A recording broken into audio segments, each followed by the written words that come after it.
Okay, so fuck this movie, kinda. Yeah. I couldn't put it better. All right, that's the review. Have a good night, everyone. That's the show, folks. We are done. Like, I hated it, but like, Yeah. I couldn't bring myself to outright hate it. I was just kind of vague hand motion at it the whole time. I was kind of like, why are you doing this? Right. It's crazy how X-Men Apocalypse has made this movie better somehow. It's weird. yeah. It has. My real hate so from many this franchise doesn't come until the next movie, so Yeah. Yeah, I would say like this movie is actually not terrible even compared to X-Men Origins Wolverine, which is aggressively stupid. Yeah. It's aggressively dumb and mediocre. Yeah, and there's like 5 scenes where someone goes, hold on, I gotta back away for a second, where someone's holding someone and goes, no! Yeah. It's good in that movie with Trevor. I think the reason why X-Men Apocalypse was so bad is because Bryan Singer was running low on the souls of crushed boys. Yeah. So, God, what is he having a fucking? What did he smoke them? What is it? I don't know what he does, Crushed boy souls. but he was running low. goes to his like sacred chamber and just like devour. What the fuck? Yeah, he puts on the. What do you have, a soul NATO beneath his trailer? Like He puts on the robes. He anoints himself in the oils. Wait, is he like Shang Tsung? Is he like Shang Tsung? Is that weird? Yes. Except he has a pipe made out of the finger bones of a million small boys. Sweet God. he calls up Alan Moore. He's like, "Am I doing okay?" And Alan Moore's like, Oh, Almost like Alan Moore sends snakes to his trailer. Never contact me again, boy. Javelin, which you do not understand, child. Yeah. But yeah, this movie.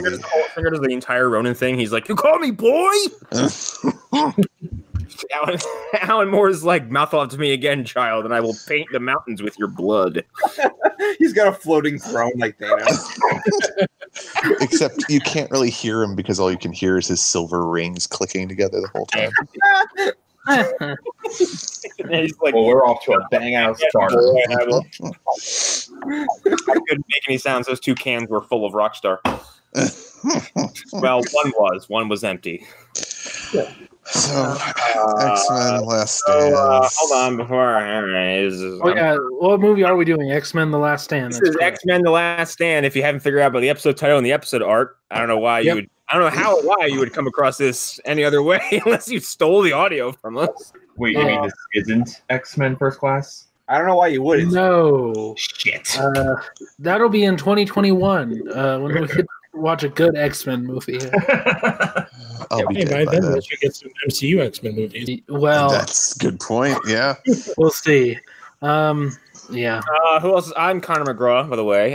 Who else is here? Arlen Harrow. The consummate professional Hunter Davenport has returned. The prodigal son. Did you say the Popsicle Son? Yeah. That's more appropriate. Prodigal son, as in he combined the prophesize and prodigal. Yeah. I like Any port in a storm. Yeah. I'm Erik Dorchak, and I'm the Juggernaut, bitch. Of course. Oh, there it is. Oh, no. And Lou, I believe you're here as well. Yes, Also. I'm Lou Gonzalez, and oh my stars and garters, this was a piece of garbage. I have a trivia fact about that line when we get to it. Fucking pull quote. Oh my I'm Jon- stars and garbage.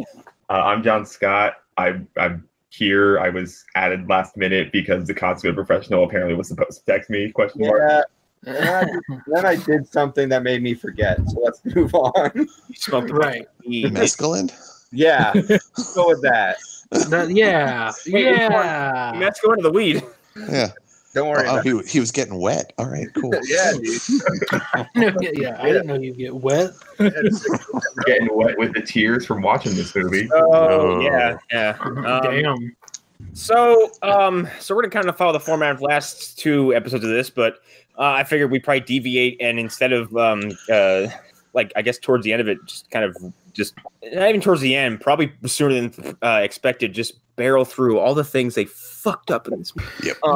Number 1, everything. Yeah. No, yeah. I'm So joking. There's good elements. that's the weird, like, divided mindset that I had going into this movie that I seemingly spread to everybody else.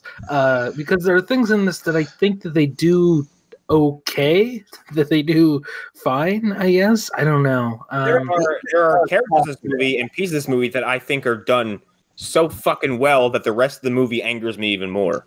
Yeah. One of my favorite things is the movie starts off in a flashback and then goes to another flashback. Oh, Yes. fuck off. It's hilarious. Yeah, I'm actually watching that right now, the second flashback with Angel. But that was the thing for me. Like, this was only my second time ever seeing this movie. Like, the first time I saw it was in the theaters, and the only way I survived was with a flask of whiskey poured into my cherry Coke. And watching it now, like many years removed, and having seen a lot of other superhero films that are done really, really well, like this has a lot of elements that could be quite good if done individually, but it tries to pack too much in. Yeah. And I will say there are parts of this movie that work really, really well, and there's a lot of parts of this movie that don't. Yep. Mm-hmm. Yeah. I mean, I'll say the first thing that I think works in this movie is Logan. I think he's really good in this movie. I think that He's they nailed the guy left after like 45 minutes. Yeah. And his tone is just, there's something I really enjoyed about it, and I don't think we don't get a Logan who's very similar to this version of Logan until like Days of Future Past, and even then it's not that much. Like this sort of Logan who really doesn't care. This is just like what he does. He doesn't like brood a lot in this movie. Doesn't because he gets really emotional at Xavier's death. I was gonna say that for a little bit, but yeah, like that is it was like, odd. Probably his finest piece of acting in this movie because he like walks in and it looks like someone kicks him in the chest. Yeah, but like it doesn't work for the character because it's like, well, you've been like in and out of this place for what, like a year? Well, I think we're supposed to assume he's been there since Jean died, but yeah. But how long ago was that? Like, it doesn't seem like the timeline between 2 and 3 seems really short. It seems shorter than the timeline between 1 and 2, which was also really short. So like he's known Professor X for like 2 years. Yeah. And he's barely been there for those 2 years. Yeah. So I feel like if Professor X had died in Days of Future Past in a similar way, it would be far more earned if he had time with this character to really grow and care about him. Well, I think you can chalk it up to the fact that like Xavier's one of the only men who's been able to like reach inside of his fucked up head and offer some semblance of peace. Well, counterpoint is that the whole reason that he acts like he gets along with Xavier so well is because he's all about that gene puss, and that's the only reason he's being so nice. Before this, the last interaction is like them having a fight, and he's just like, "Wait, you've been like screwing with her brain?" Like, it seems like Xavier's like, I don't have to tell you anything. I don't tell you everything. I don't need to tell you anything. Like, I don't have to justify myself to you. And your stupid students. Get out of here, Logan. And the adults here. Double middle fingers as he rolls off. What do I have to justify to you, Logan? Why are you this moral authority? Where do you get the adamantium balls to question my authority in my school? The line is drawn here. In my mind, he doesn't even he just projects the middle finger into his brain. A mushroom cloud made of fingers. But like, I do think it's actually. It was actually when I starts playing. One of my favorite parts is that like I think that this is like a more comic accurate version of Xavier. Yeah, like him being it is. Yeah, he's a cantankerous old psychic. Yeah, and I kind of think it's weird that like what is it, like a decade later that the same thing would happen to him involving the Phoenix Force. Yeah. It's really weird. In kind of a similar way because like it's Xavier standing up to one of his students and kind of talking down to them. While at the same time being like, I can help you, but you're also a stupid lost child, and I must backhand you. But that's kind of how he always was with a lot of the characters. Like he's this weird father figure, but then also has like these weird. Because I can't remember. There was like one point that they creepily had him being into Jean. Oh yeah, that was. I think that was during the Morrison run. Yeah, was that okay? Yeah, because a lot of this you're just saying, Eric. A lot of this has with like stuff from the Morrison run. But like, this pulls from the Joss Whedon Astonishing run. This pulls from Ultimate X-Men, multiple Ultimate X-Men things, and it also pulls heavily from the Morrison run. And it's that, along with the Dark Phoenix storyline, and God knows where else they're pulling things from. And They're pulling, I think I read somewhere from the animated series, because that's 100%. oh yeah, they're taking a bunch from the animated series. it's too much. It's Yeah. too much. It's And like, that's kind of why I love Nolan's approach to the Batman movies, because people are like, "Oh, I recognize that big thing you're doing," but he's also incorporating like for Dark Knight, you can easily write Dark Knight off as a Long Halloween adaptation, but Yeah. it's Long Halloween, it's Dark Victory, and it's got like year one in there. Yeah. Yeah, it's got elements, but it does have like a central point, and I think and he pulls things that will work thematically for the idea he has. right. And like he uses Nightfall and No Man's Land as his through lines for Dark Knight Rises. Yeah. Well, and I feel like this was a matter of Brett Ratner not wanting to say no to anything, because this was the biggest movie he had done. Like, this was Brett Ratner. I have a theory. He couldn't say no because all the cocaine. I think I would actually say it's more the producers. If I had to really blame somebody for this movie, I think it might be the producers of the film. Okay. So before this, he did the first two Rush Hours, Family Man, and Red Dragon. What the fuck? His career. And then the movie after Red Dragon, I've never heard of. After the Sunset, I've heard of this one. no idea. I don't even know what that is. Weird Brosnan comedy. Don Cheadle. Oh my! This sounds like a good cast. But Don Cheadle has had some questionable things. It wasn't until the past like 10 years that he's actually really gained some notoriety. Yeah, who doesn't? Hey, shut your mouth. He's the best Captain Planet we'll ever have. I mean, yeah, that's true. Brett Ratner is the explanation for some things in this movie, like Shelton from fucking Red Dragon showing up as the psychiatrist for Mystique. Yeah. What the fuck? Yeah, I'm doing right now. Shelton, by the way, he's not doing anything interesting. He's just playing Shelton. Before we get too far ahead, I want to go talk about what we usually talk about, which is the introduction of new characters, how we feel about them, and kind of go over anything that happens to the old characters. There's a lot. The first one I'm going to run with is my favorite new entry outside of one other.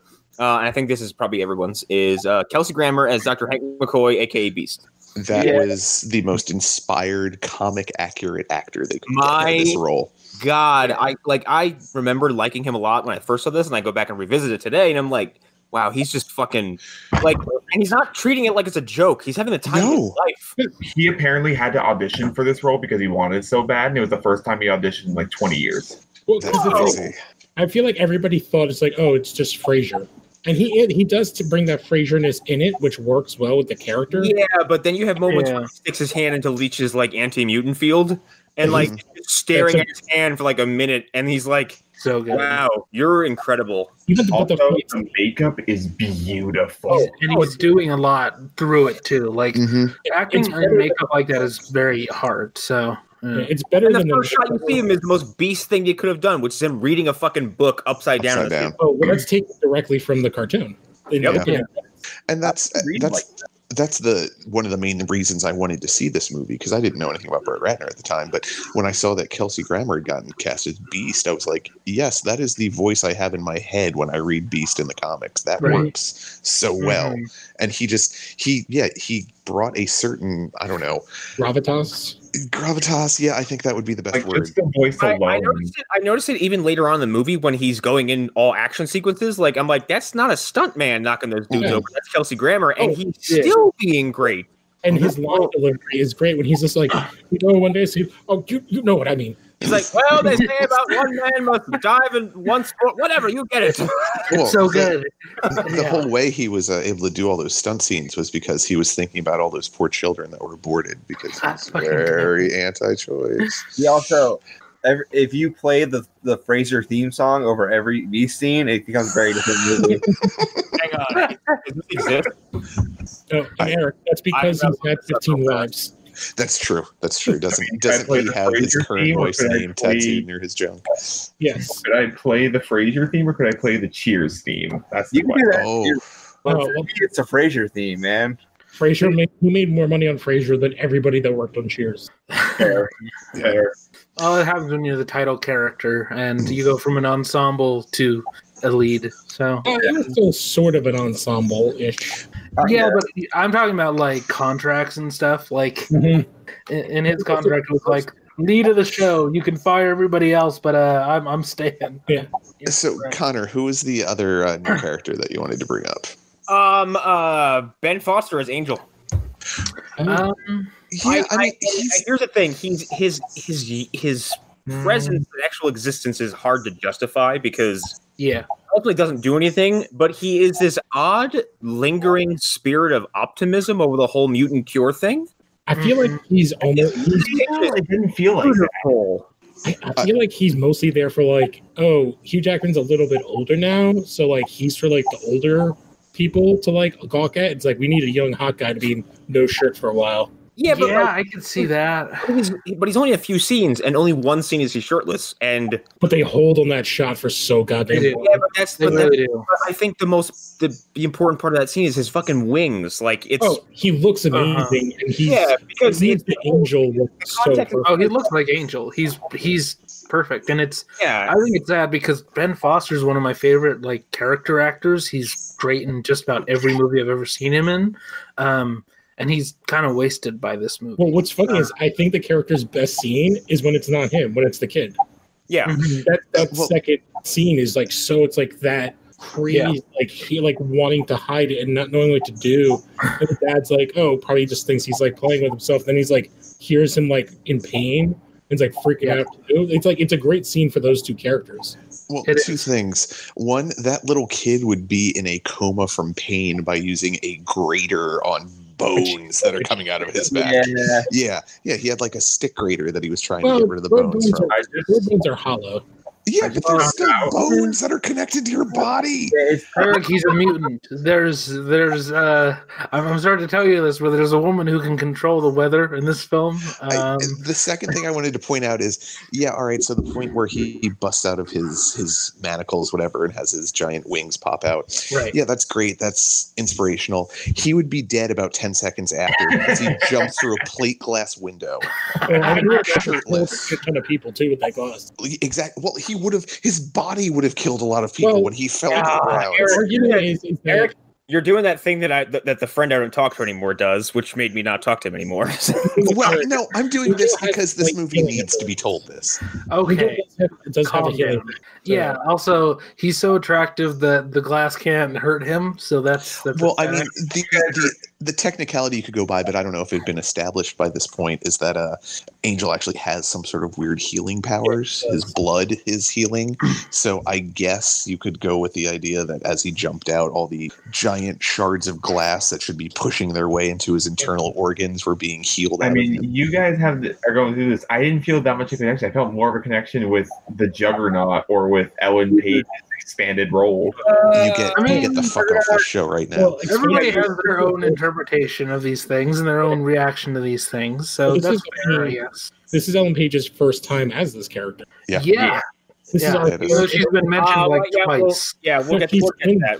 We'll get to that. I wanted to finish up with Angel because that one scene where he opens his wings up, I thought was beautiful. I thought it was a cool comparison to how the movie was treating mutants, afflictions, which is like, oh, they're sick, they're diseased, it's a curse, and you have this literal biblical looking figure who's got like a fucking 15-foot wingspan that's stark white, and then flies over a bunch of protesters. I'm like, that was really good.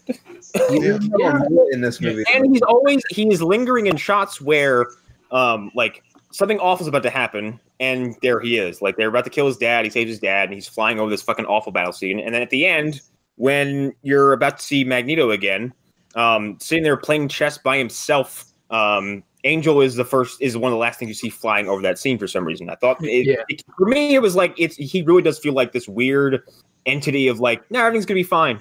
Well, it's also connected to the kid, because when the kid is in the thing, he sees Angel jump out of the building and like flying around. Yes. And then when he's at the school later, he looks up and it's Angel flying around. At the very end, I thought they were just using him as a glorified screen wipe. Cynical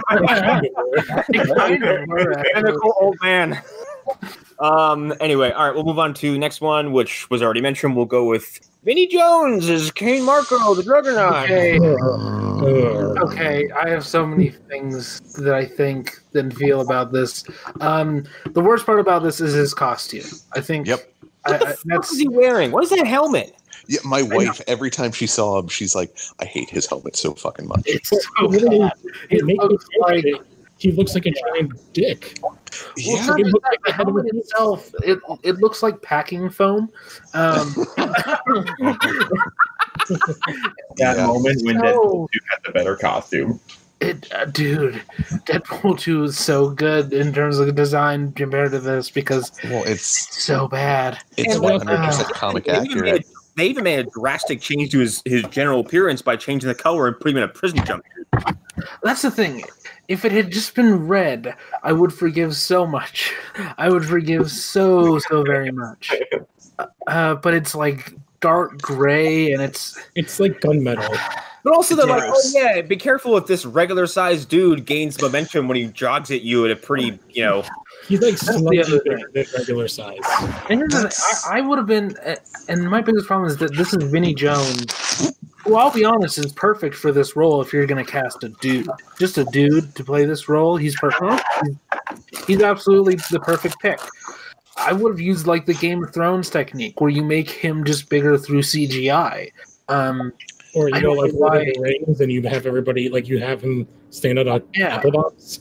Well, yeah, but in Game of Thrones, they'll literally crop you in with what they do with the direwolves. It's just a wolf, but they cropped him out and then they've hit the zoom button. So yeah, something like that. The giants fit in Game of Thrones seamlessly, but that's all camera trickery. Yeah, that's all camera trickery. Meanwhile, the mountain is that big. Effects. Well, the mountain is actually that big. The thing is, though, that wasn't even actually Vinnie Jones' body. That was all prosthetics. Yes. You can tell that very obviously at the point where where the professor and Erik are going to see Jean. Yeah, I thought something was up there. What's that? I thought something looked weird there. Yeah. His arm and his stomach that's very close in, which you get a uncomfortably close view of his artificial happy trail. And it's just like, oh no, that's very fake. Yeah, that's he looks plastic. Yeah. And when they break him out of his cell or whatever, the truck cell, you can see his arms are so much bigger than Vinnie Jones' arms are in real life. Vinnie Jones is a big guy, but he's not super buff. Yeah. Right. Yeah. Anyway, but his entire presentation, ultimately, unfortunately for him, boils down to a singular moment. Uh-huh. Yeah. Where they thought that they could get away with a meme that was 7 years old at this point. Yep. Early meme culture. Where it's Kitty Pryde traps on the floor and he says, "Do you know who I am? I'm the Juggernaut." Bitch. All right. I'd also like to point out that's not how Kitty Pryde's fucking powers work, you assholes. He would have been dead. He would have been dead. He would have been fused with the earth. Right? Yeah, he would have been fused into the stuff that he was stuck in. That was a problem for me too. I didn't even know her powers that well, but I was like, wait, that's not how that works. Yeah, she phases through stuff. So basically what it is she becomes immaterial. It's like a or Martian Manhunter. Exactly. I mean, to use an example that should be well known to people who listen to all of our stuff, it's like if Eobard stuck his hand into Cisco's chest and then stopped it, and Cisco was just like, I'm just going to walk away now. No harm, no foul. Yeah, exactly. Exactly. Why? Oh wait, hang on. I just saw this. You mentioned going back to the on the Juggernaut bitch line. Apparently, that was inspired by a popular web parody that made use of scenes from X-Men the animated series. It was early meme. John, you sweet summer baby child. I grew up on that meme. I did not. That was ancient text I did not know about. That was I knew that meme. I was born. I was there. I was there. Was there when the doctor? You think you know meme culture? I was blinded by it. You didn't know. I didn't know advanced memory until I was a man. You visit YTMND. I've seen the movie the phrase comes from. Yeah, me, Erik, and Lou watched YTMND birth and then die. Yep. Oh man, internet culture is fucking weird. But yeah, like that was a weird. It's okay. John, you've never seen it? The I'm the Juggernaut bitch cartoon? I've not seen that cartoon. No. Oh my god, how dare you? Yeah. There was a point. Listen, I'm an innocent young poor boy. You and Hunter. I don't know, Connor, this may because you were in New Jersey too. There was a point where in that reading club that they did, where you can get stuff at Pizza Hut that you can get the first, I think it was the first 4 episodes on the special black VHS. Yeah, I had that black VHS for years. So did I. Oh, man. I did not because my father wouldn't get Pizza Hut because he was originally from Staten Island. My father! And he called Pizza Hut pizza trash. Oh, it was wrong. I love all pizza, but that's the best fake pizza you can get. Yeah, that's true. That's also true. Domino's is a close second, but No. it is. It absolutely is. I'm gonna hard disagree. If you say it's Papa John's, we're ending the show right now. No, I don't want any of that garbage. If I'm going to go garbage dumping, I'm going for Little Caesars. Yes. Little Caesars. You do that if you have like a couple bucks in your pocket. You're like, what can I get that will fill me up but possibly kill me a year earlier? Oh, you can get a bacon wrapped pizza from Little Caesars. Your argument is invalid, sir. For $5. For $5, you can get anything on that menu that will just put you on your ass. Like exactly. You can get stuffed crust pizza for $9. That's $2 less than Pizza Hut. Ryan, who has done a bunch of stuff. DiGiorno before I ever set foot in a Little Caesar or Papa John's. Wow. Little Caesars is better than most. All right. When I worked at GameStop, it's where I met Ryan, who's like in the stuff and does some of the has done some of the podcasts. He worked at Little Caesars and then got a job at GameStop, basically because he's like, I also work at Little Caesars and I can bring free pizzas, and our manager hired him on the spot. And he told us about their secret menu. What? I've heard about the secret menu, and there's you can get ribs. You can get where one of them is they will cook your pizza. I can't remember what they call it. It's like Sinner style, something like that.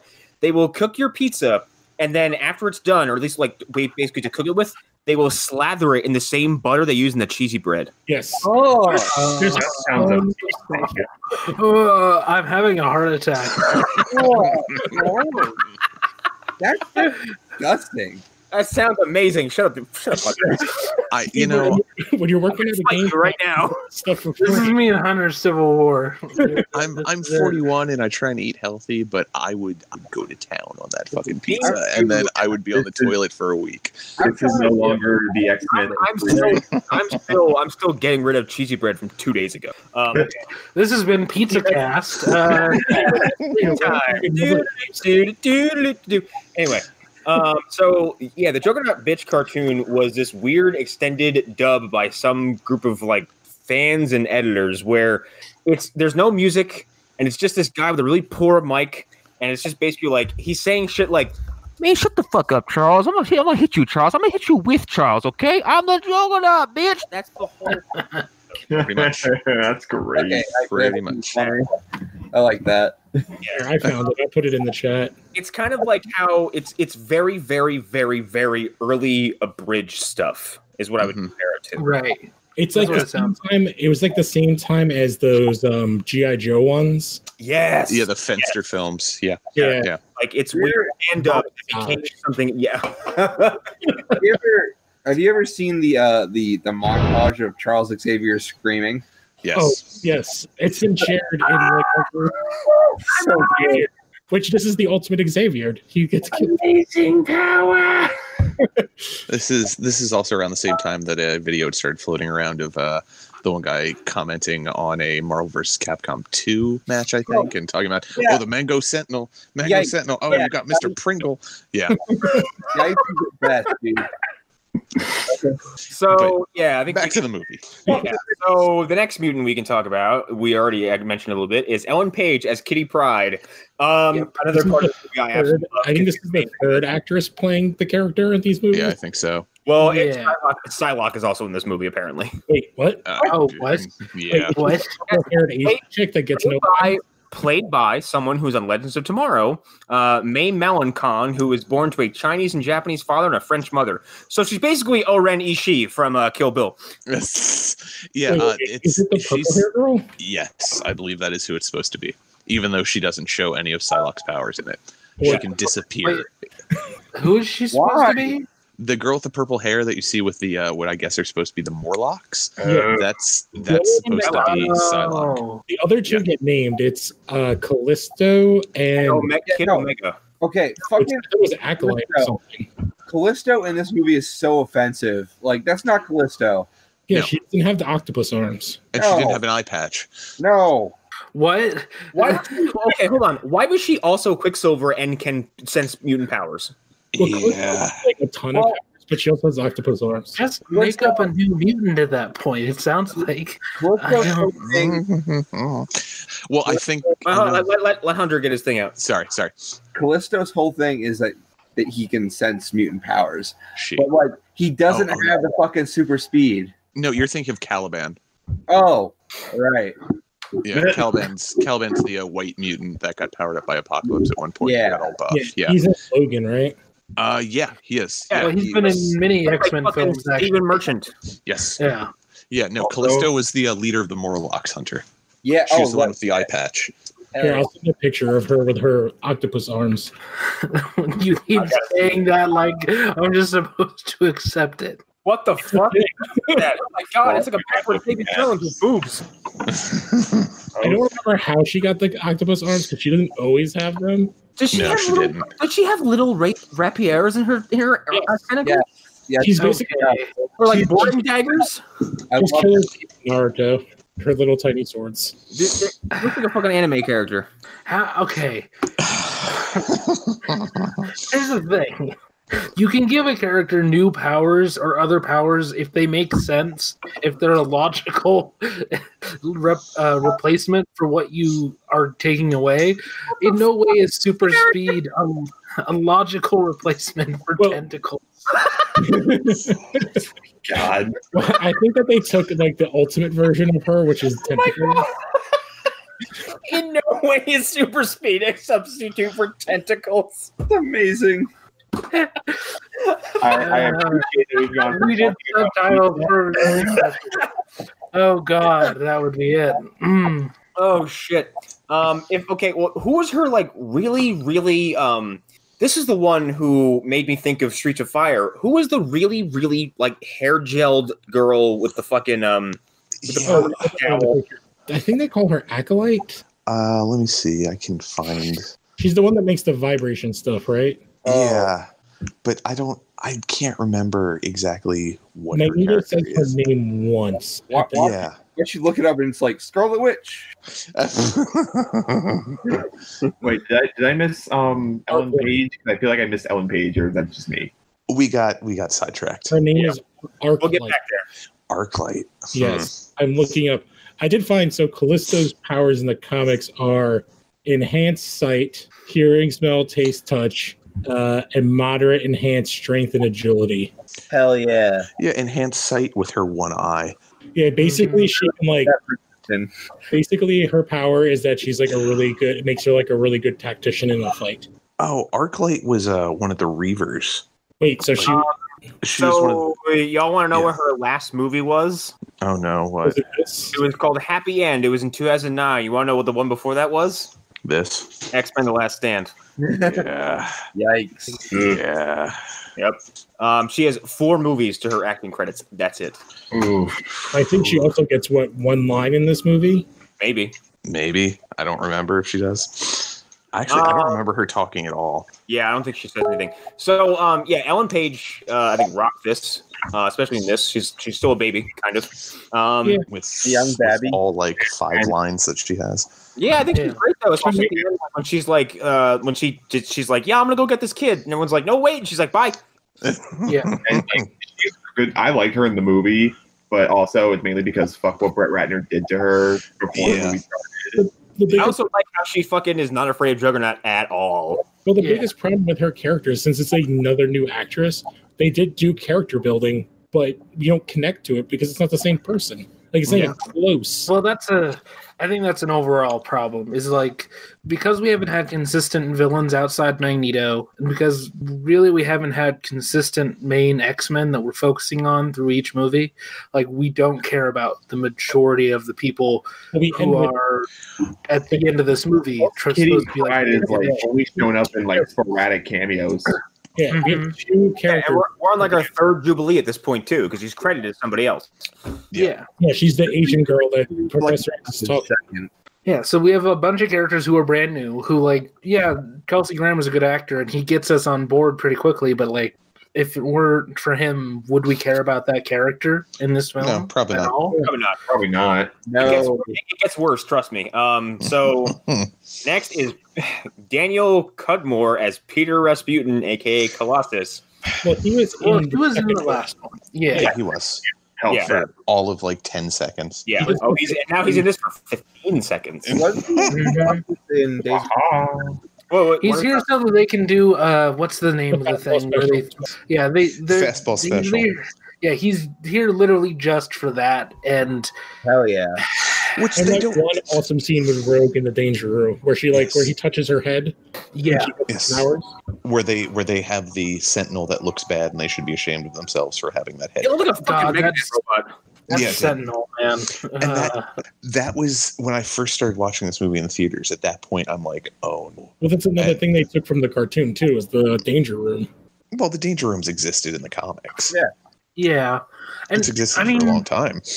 I wouldn't mind the bait and switch with the Danger Room if it wasn't for the fact that when we do actually see Sentinels, they look completely different, and how they work is completely different. And it was the same director too. That's the thing. Yeah. Well, here's the funny thing, because it wasn't the same director. Never mind. Yeah, one of the other newer characters was Bill Duke as Trask, who then becomes Peter Dinklage. Yes. It's a large black. I don't understand how some things happened. So let's. He's a different character, though. He could be an adopted. Hold on. Here's a weird thing. They say in this movie that Mystique has been masquerading as Trask. Isn't that what happens? Basically, that's one of the big things in fucking Days of Futures Past. Yeah. That's the main part. So did their time travel things somehow turn Bill Duke into I do think that we're supposed to think that he's, because it just says Trask. It doesn't say a name. Oh, give me a break. Come on. You're reaching for that one. I am reaching, but I'm telling you that's what he's credited as. He's just credited as Trask. That's 2 lines of dialogue. This is like the Dr. Shaw, Sebastian Shaw thing from X-Men 2. But still, I'm not saying it's completely okay, but still, But you're saying this in a movie that's showing us someone that's supposed to be Callisto that isn't Callisto, and they're showing us that's Psylocke because she has purple hair, or that's Jubilee because it's an Asian girl at Xavier's school. If they're gonna say Trask, it's supposed to be Trask, and you're also holding these films to some sort of continuity that nobody gave a fuck about. Nobody gave a fuck at all. But okay, here's the thing, and I don't know if I'm correct by this. The Trasks are a family, right? It's not just one dude. Yes, the main one is Boulevard Trask, I believe. Yeah, he's the one who started the Sentinel program. Dinklage is supposed to be Bolivar Trask. This guy was never named Bolivar Trask. Here's the thing. I'm going to use an example that's far removed from this, but at the end of Resident Evil 7, a character drops in and says, "Hey, what's up? I'm Redfield." Who the fuck do you think that is? That's Chris. Okay, no, he's a giant man who is not Peter Dinklage. I'm just saying, it's conceivable that they are different. And the one who shows up, hold on, and the one who shows up at the end of Resident Evil 7 is not a giant roided out beast who can punch boulders, but it's still the same person. I know. It's Hunk. The internet told me. All right. God damn it. Leave the show. Well, it's okay. I feel like by this point, it's about I think we should move on to another one who shows up in this movie, and I blinked and he was gone. And it's unfortunate for the role he plays in the comics, which is a big one. And that is I'm thinking of different because their names are similar, but it's Multiple Man, played by Erik Dane. Oh no, Multiple Man is huge in X Factor. He's awesome. Yeah. I was thinking Molecule Man. Oh, yeah, no, Molecule Man's not a Man's- mutant. Yeah. Yeah. He's a No. simple janitor that gets the power of a god. Thanks for that sales Yeah, pitch. the Multiple Man. too. Yeah, Jamie Madrox in this was actually he was done well, but they didn't do a whole lot with him. Like I saw him walk out of a truck, and then I don't remember seeing him ever again. His greatest power is that he basically, this is my second Naruto reference, is that he can like make multiples of himself and make them do things, and then take them back and then learn what they do. Yep. See, it's weird. Go ahead. I said I thought for years, because just of how he looked, I thought for years this was Patrick Warburton as Multiple Man. See, for when you first see him briefly in the prison truck, it looked like what's his face, the guy who created Family Guy. Yeah, it briefly looks like him to me. I'm like, wait, You know is that what's weird? No. What's weird is he's playing Multiple Man in the official X-Men video game in 2006. Wait, what? Wait, Seth MacFarlane is? X-Men the official game, not X-Men 3 The Last Stand, not X-Men 2 the game, X-Men the official game. No. Multiple Man. Whoa. Okay, the one that was you could play as Logan or Iceman or I forget who else. There was one. Nightcrawler. Okay, yeah. I have to look at He was in a bunch of shit too. He was in a Feast as a hero. He gets killed immediately. And Marley and Me. Okay, it just gets worse from there. He was in Painkiller Jane. He was in Open Water 2. Oh no, Painkiller Jane is a comic movie we could do. We could. Hello? You're right. Anyway, so moving on from that, not a whole lot of big things here.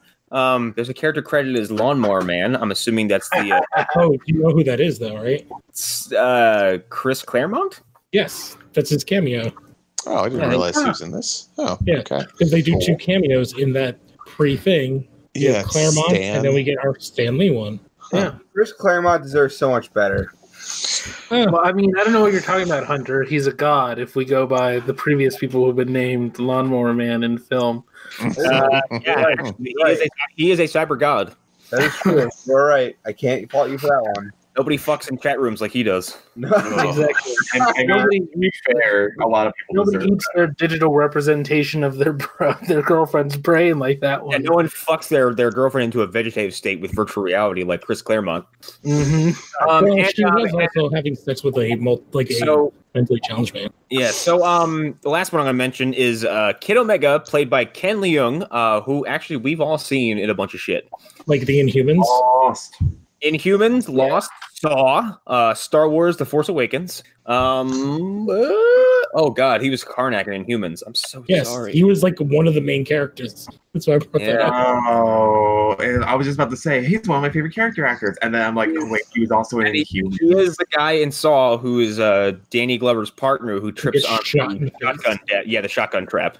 So Kid Omega was the dude with the porcupine spikes. Porcupine Boy, yeah. Yeah, Kid Omega in the Morrison run is a guy named Quentin Quire who has pink hair, and he's as powerful a mutant or a telepath as Jean Grey and potentially Okay, Professor see, X. there's the thing. Like, there's a character credited as Spike. who He's is the guy played by that throws Vince spikes Gibson. at Wolverine. Yeah. Throws Okay. his bone Why? spikes. Why are these characters' names not switched? Like, Oh I don't no, know that why. character Spike is a character from the comics. Yeah. And Okay, that- well, actually, no. He was created for the X-Men Evolution cartoon. Yeah, he was. But why is the guy who can grow porcupine quills called Kid Omega? Because they were trying to use as many references to relatively recent comic runs as possible. I'm gonna go with cocaine. That is, I think, the biggest thing. Like, if you're talking about just nerdy, geeky stuff, the attempting to make as many references as you can without having to back any of that up and earn it. Oh, it's Gotham. offensive. Yeah. Yeah. I think it's worse than Gotham, actually. It is Gotham. They give those Gotham- characters some time. Yeah, and Gotham, to its credit, is attempting a payoff. Mm-hmm. Attempting a payoff. This is here for no reason. Yeah, this is just like, hey, you know that thing that you might have read that you liked? Here's a reference to it. Hey, there's this other thing that you might have read. And that's all this movie is just a whole bunch of disparate references. Gotham's references are characters themselves who just like to lean in too hard on the idea. It's like, hey, one day I'm going to be, dramatic turn towards camera, the Riddler. But that's fine because they're at least establishing them from a base of known background. Yeah. This is just Also, it's just like, hey, here's this thing. also you can recognize them. Exactly. Exactly. Yeah. Yeah, You know, and- give me credit for not naming the president Victor or something, and like you're supposed to like read into that or whatever, because that would be dumb. But Yeah, it would be dumb if Sabretooth was president. You're right. no, like Hermione just shows up on set. if he was like, oh, the president, he was Doctor Doom the whole time. Didn't you realize? That'd be Wait, is that what you're going for? That'd be fucking awesome. I'd love that. I mean, I don't know. No, he's credited as the president, which feels like they're waiting to reveal something. And yeah, they might have He's just also the different president, so that's interesting. Yeah, that is the other thing. It's very soon after the last movie, and that president should still be in office. So I don't know what happened. He lost his election and like it's already taken over. Which this guy's also sympathetic towards the mutants. Also, the guy who plays him has been in a fuckload of stuff. Yeah. Oh yeah, he's like one of those like that guy that's been in Like everything. Dirty Harry, Close Encounters. Reminds me of the High Sparrow from Game of Thrones, Elizabeth's father from Yes. Pirates. I can't remember his name. Oh, Yeah, I know. Oh well, that's Right. the same guy. Yeah. Yeah. Yeah. So that's all for the new characters and stuff. Well, do we want to talk about Leech? Yeah. I mean, he's less of a character and more like a function. Yes, but I mean, like he is a X-Men character. He was He a is- warlock. Yep. He looked like that's the picture I sent where he's like a little green noseless turd. Yeah, it was him and Artie were like the weird little noseless turds. Also, semi-big important cast. Arlie Ermey makes a cameo in this movie. He is Yeah. Yeah, he's the voice when they're like Get your plastic guns. Yeah. It's so dumb. Yeah. It is, but I mean, it's just I like his voice, so I'm like I'm fine with it, even though it's very stupid. So From from there, I'd like to pivot into a segment I'm going to call character assassinations. Yep. I don't know if we have enough time. Because now that we've established new characters, let's figure out all the garbage they've done to the old ones. So I'm going to start with the big one, Professor X. Yeah. I actually don't mind it that The much. problem is he's very fatherly and kindly in the previous two movies, and in this one, he is a raging dick to everyone. Yes. Yeah, like you guys mentioned before. The whole, He's a fucking asshole in this movie to everybody. I think he's just tired of everyone's dumb shit. It's like, God damn it, I'm Professor X. Just do what I say. Here's the thing, though, Lou. Hey, Professor X! He's been in 2 films up until this point. No, he's been in 2/3 of films. You know what I mean? Because he got Professor Because he X. got Xaviered. He's been in he's literally been in like 1 film altogether. He's been in 1/3 of 3 films. Yes. Well, and that's the thing, though. He's not an asshole to Storm in the beginning of the movie. Like that's the only person he's not an asshole to. Storm's the only one he's not Oh, asking. well, it's You're not going, I'm gone. Storm. Here's the thing. It's in that moment, she's like, wow, because she's taking it back, and he's like, yeah, it'd be a good idea, blah, blah. And she's like, there's something you're not telling us. And he's like, what? Well, because he knows that Jean is Middle alive. finger projected. Yeah, he just double fingers and rolls off. Are you a psychic? I don't think so. Go make some out again, you stupid woman. I'd like to think he's an asshole to everyone, even when Scott's just moping around. He's just like, oh, stop being a little bitch. Okay, and that too, like Storm selflessly says, what about Scott? And he's like, oh no, God, no, not Scott. Not Scott. I wouldn't want to, I don't know, help him through this time of need. I like Oh, the whiny idea. little shit. She says Scott, and he just slaps her and just rolls backwards. Are you insane, woman? He goes out of the room just He stands out of his fucking chair and slaps her. She's like, Professor. He's like, I'm I got using every bit of my psychic power to lift my so legs. angry you made me stand up. He astral projects into her head that he's standing up and slapping her. But he's shifty to Storm. He never says a word to Scott, and the only time he's talking about him is being shitty to him in that moment. Because what's his name was Marsden was there for what, like a day or two? Yeah. We'll get to him. And then like when Logan questions him about controlling Jean, like it's like, you didn't tell anyone about this, and he's like, who the fuck are you to question me in my house? What authority do you have, Logan? Do you have psychic powers? First, she says, "Don't question me." What do you say? Like, you have no right to question me, especially you. I'm like, what the fuck does that even mean? He says something along the lines of like, "I don't have to explain myself to any of you," because especially you. The note I took at that point is, you kind of do have to explain yourself there, Chuck. Yeah. You kind of do. Chucky boy. But like, I really want to explore this. What has Wolverine done that makes him not capable of being a moral authority on something? What exactly? Of his students. But here's the thing: in his right mind, what has he done in his right mind? While he's not, being attacked by, secret black ops helicopters, all that. The stuff. only thing I can think is that it's so obvious that he has a adamantium-sized hard-on for Jean that everybody knows it, and he's just that is why you cannot be talking. It's that, and he doesn't want to stop smoking and drinking. I'm also kind of seeing it as your goddamn cigar out of my laboratory. I will not tell you again.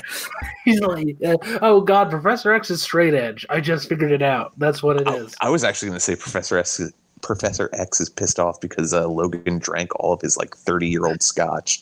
Probably. You got any more of this? No one does. Alive.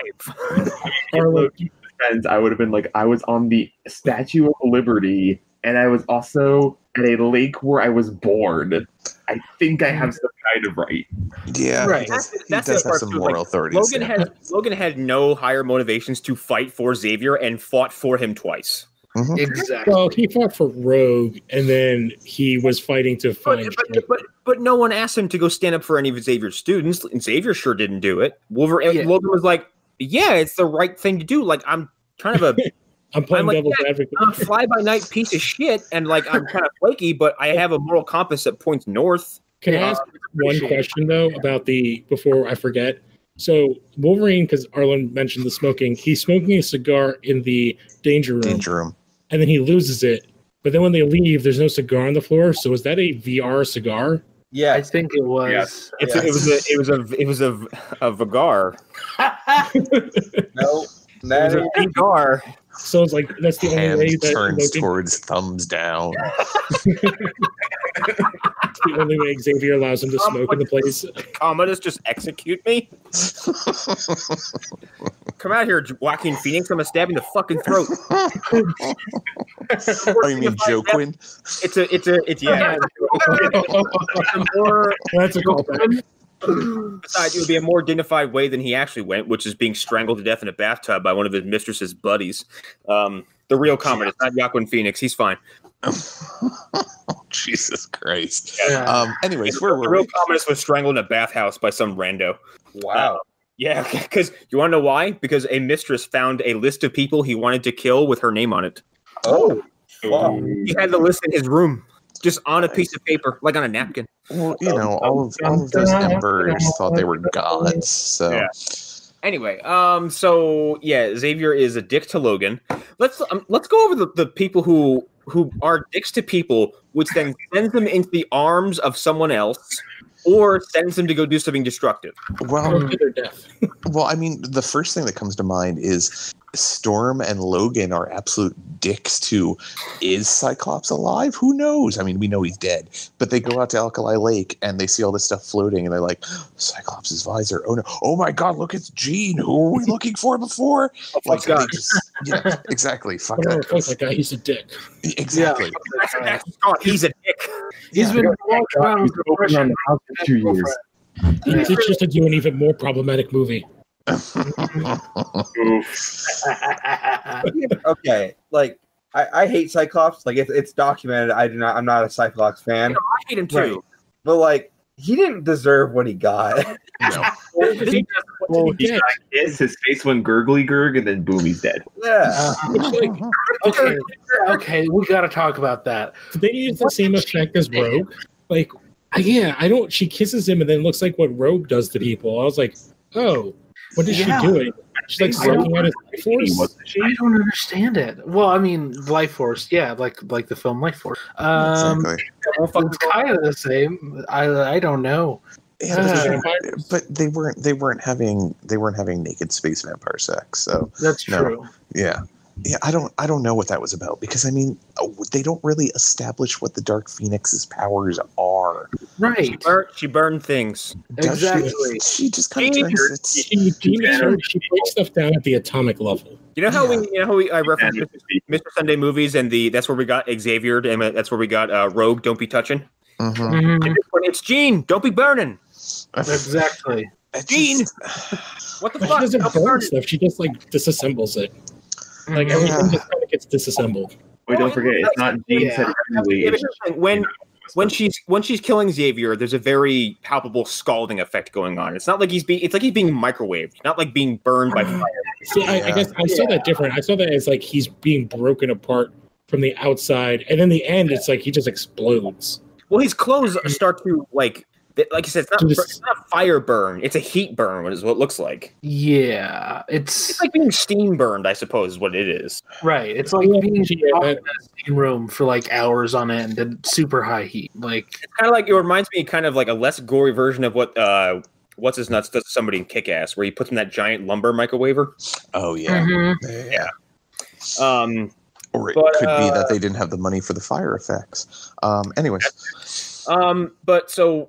Yeah, like Cyclops, I fucking hate Cyclops, but you don't even see. No one confirms his death until like an hour in, and you get like, "Oh, I think I killed Scott." Did you? And then no one confirms it. Okay, there's another question. Xavier yells at Logan like, "What did you do? What did he do? He like touched her." Well, yeah. What exactly did he do? He got seduced by the girl that he's at the hospital for 2 movies. Xavier's like, "You woke her up." He's like, "I touched her neck." Creepily while she was asleep. I touched her, and then she psychically removed some piece of bullshit machinery you put on her, okay? Yeah. Well, that was the point where where Logan's like, "Wait, we should calm down." And she's like, "No," and pulls off his belt with her psychic powers. Like, my wife is like, "Did she drink a whole bottle of wine? What's going on?" Okay. Yeah. I just wanted to point out something, because I do have the movie playing. So we said Starlock is in this movie and she doesn't do anything. No, she blends into a wall at some point. Yeah, it disappears. Yeah, that's the way her powers work. So I think going back really quickly. I'm sorry to interrupt really quick. Fuck that Sentinel cameo. I'm sorry. Yeah, it's so bad. It deserves multiple. It deserves multiple mentions. It's really bad. I appreciate Days of Future Past more after this. So that's something. Like, that head looks so. I'm looking at it now. It looks fucking atrocious. Yeah, it looks dumb. It looks like a bad Transformer. Yeah. So we've kind of established how much of a piece of shit Xavier is everybody else, but Rogue is immediately unlikable. She's like, again, not really in the movie, because what can she do? Right. Like, she's pointless, so they write her off. Although I do think that of all the characters, her best served purpose is to show like why a cure is not a bad thing. She is the only person in the movie whose argument for a cure makes complete sense. Yeah, it does. But they've never. This is where I'll like take a little bit of an issue with it. They've never really done anything to suggest that would be her choice if she was given. I don't agree with you. I think like based on her powers from the get-go. Based on her powers, yeah. But like in everything she says, she like constantly, even the second movie where she's like, when they're going, her and Iceman are going to kiss, and she's like, no, and he's like, it's okay, I can handle it. And like she sees that he can't. Like, it's always a thing with her. It's kind of the only thing they play with her. Yeah, but here's the thing: in this movie, I don't think they handle it well. She's immediately hostile to Bobby, like instantly hostile to him. That's what I think that's what I'm getting at. It's the way in which she goes about arguing for her. She is so hostile that she pushes him away nearly to somebody else entirely. Her best scene is the scene with Logan, and it's her not even really talking. It's just him. Yep. And real quick to backtrack onto the cure thing, in the Astonishing X-Men run of Joss Whedon did, originally it was Beast who was actually thinking about the cure, because he was examining it as a scientist, but it's also at the point where he looks like a giant blue kitty cat. and Logan and he get into a fight over it. And I can completely understand why Beast would do that, because she does say later on to Storm in the movie. Mm. It's like, oh, it's really easy when you can just pass. Mm-hmm. Yeah, he does. But I mean, it's still, you wouldn't be able to introduce the Beast that we have in this movie as a giant blue kitty cat. It would. And then, like, there's a weird moment where it's right after Rogue is voicing her displeasure with the idea of like, no, like, I want the cure, and like it would help me. And Storm stands up and says like, well, there's nothing wrong with you. There's nothing to fix. You're perfect. It's like, Storm, if she touches you, she'll kill you. Yeah. It's like my favorite interpretation of that. Rogue would like to be touched. Okay, she wants to be touched. It's a very half-assed way to be like, there's nothing wrong with any of us. It's like, well, in some cases, here's that, like from at your core, there's nothing wrong with Rogue. Like, she's not a bad person. Like, and her powers don't make her a bad person, but it makes her trying to have a normal life extremely complicated. Like, it makes it virtually impossible. Mm-hmm. My favorite interpretation of that, there's like a Tumblr post or something, is like, we're perfect the way we are, says woman who can make clouds. Right. And I think Legion actually explored Rogue's powers better than these movies have, because that movie shows you that when this girl tries to use her powers to give herself a normal life, she fucks it up even more. Yeah, she makes it transmuting into her fucking mother's body and fucking her mom's boyfriend. Like, yeah. Spoilers. Sorry. Too. I just wanted to interrupt real quick. I just got to a point. I have the movie playing in the background where Rogue went to get in line to get the cure. I posted a picture in the chat of one of the protesters' signs. If everyone could take a look at that real quick and tell me what they say. The cure. Say, wait, thank you, know the cure? Yes. Wait a minute. Whoa, what the fuck?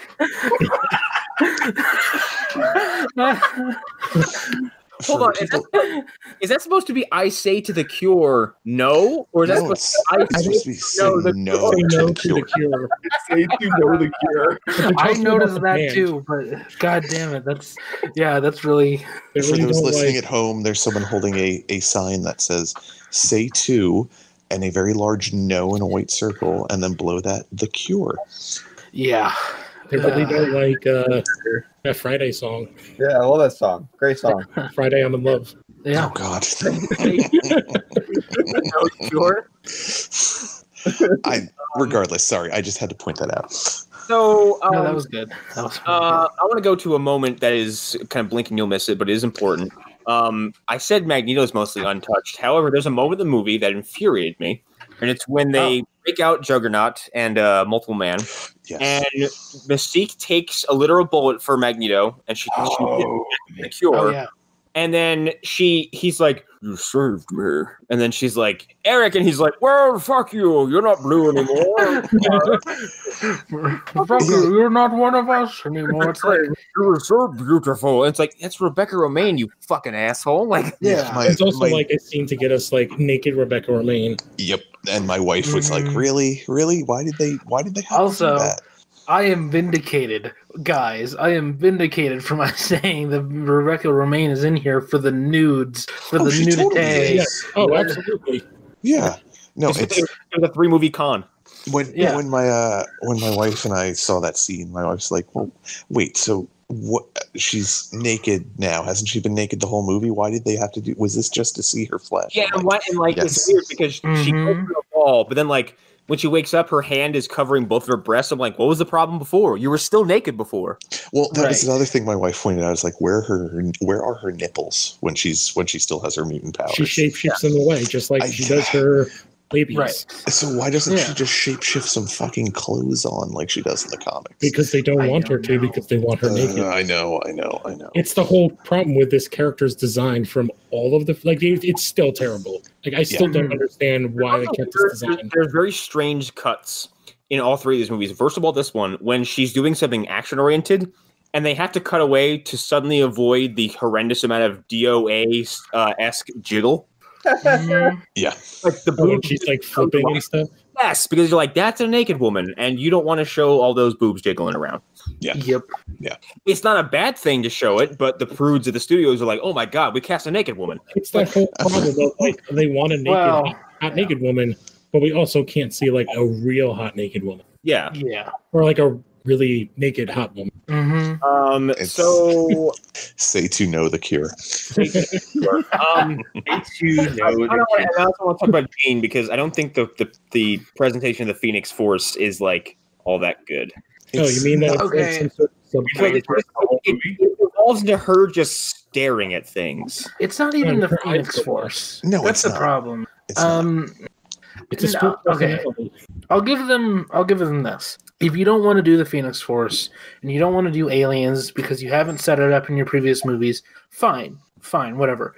Don't call it Dark Phoenix then. Just don't call it that. Don't call it the Phoenix. Say that it's Jean's powers going out of control and save Phoenix for later.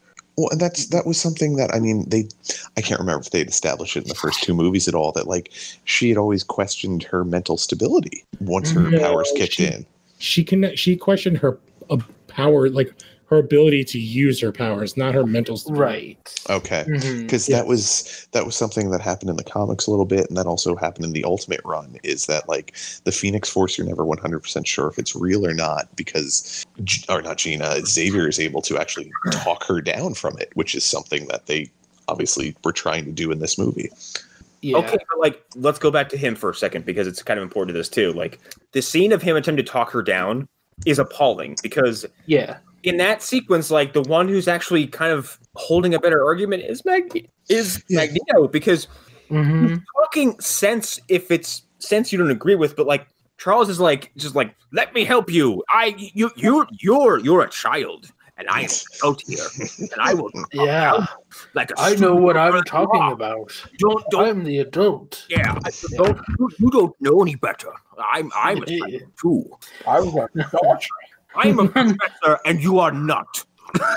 I was born exactly. I was. Oh wait, Charles, I'll talk to you a second time. Murdered by it. Your impression of your Xavier just sounds like Bane. It does. It really does. It's really hard to do a Patrick Stewart impression without, like, I don't know, fucking it up because I can't do it. Ian McKellen is much easier to do because you just do Gandalf. He's got that jowly thing. Yes. And like, we're the future, Charles, not him. Oh my god! Magneto arrived. Talk about Charles and Magneto. The opening scene with the two of them is downright terrifying and should never happen to human beings again. No. I disagree. Here's the thing. It doesn't even look that bad, but the problems arise when you look at it now and go, I see what you did. You just see dried out wrinkles. The problem is it looks like you took like a denoising filter in a video editing program and jacked it up to 2000. It does. You applied an oversaturation on their face and you made them look like wax. Like there's no pores, there's no wrinkles, there's no texture. They look like it's just flat flesh tones. Well, I would even argue that it actually doesn't look half bad when you're looking at them directly. When their face is pointed at yours directly. Turn their head, it turns into a horror show. Right. It turns into the vampires from Life Force. Yeah, it is. You keep bringing that up because Patrick Stewart was in it? No, I keep bringing it up because it's a funny joke to me. To me, I think it's funny. It started when we were talking about Tarkin from Rogue One.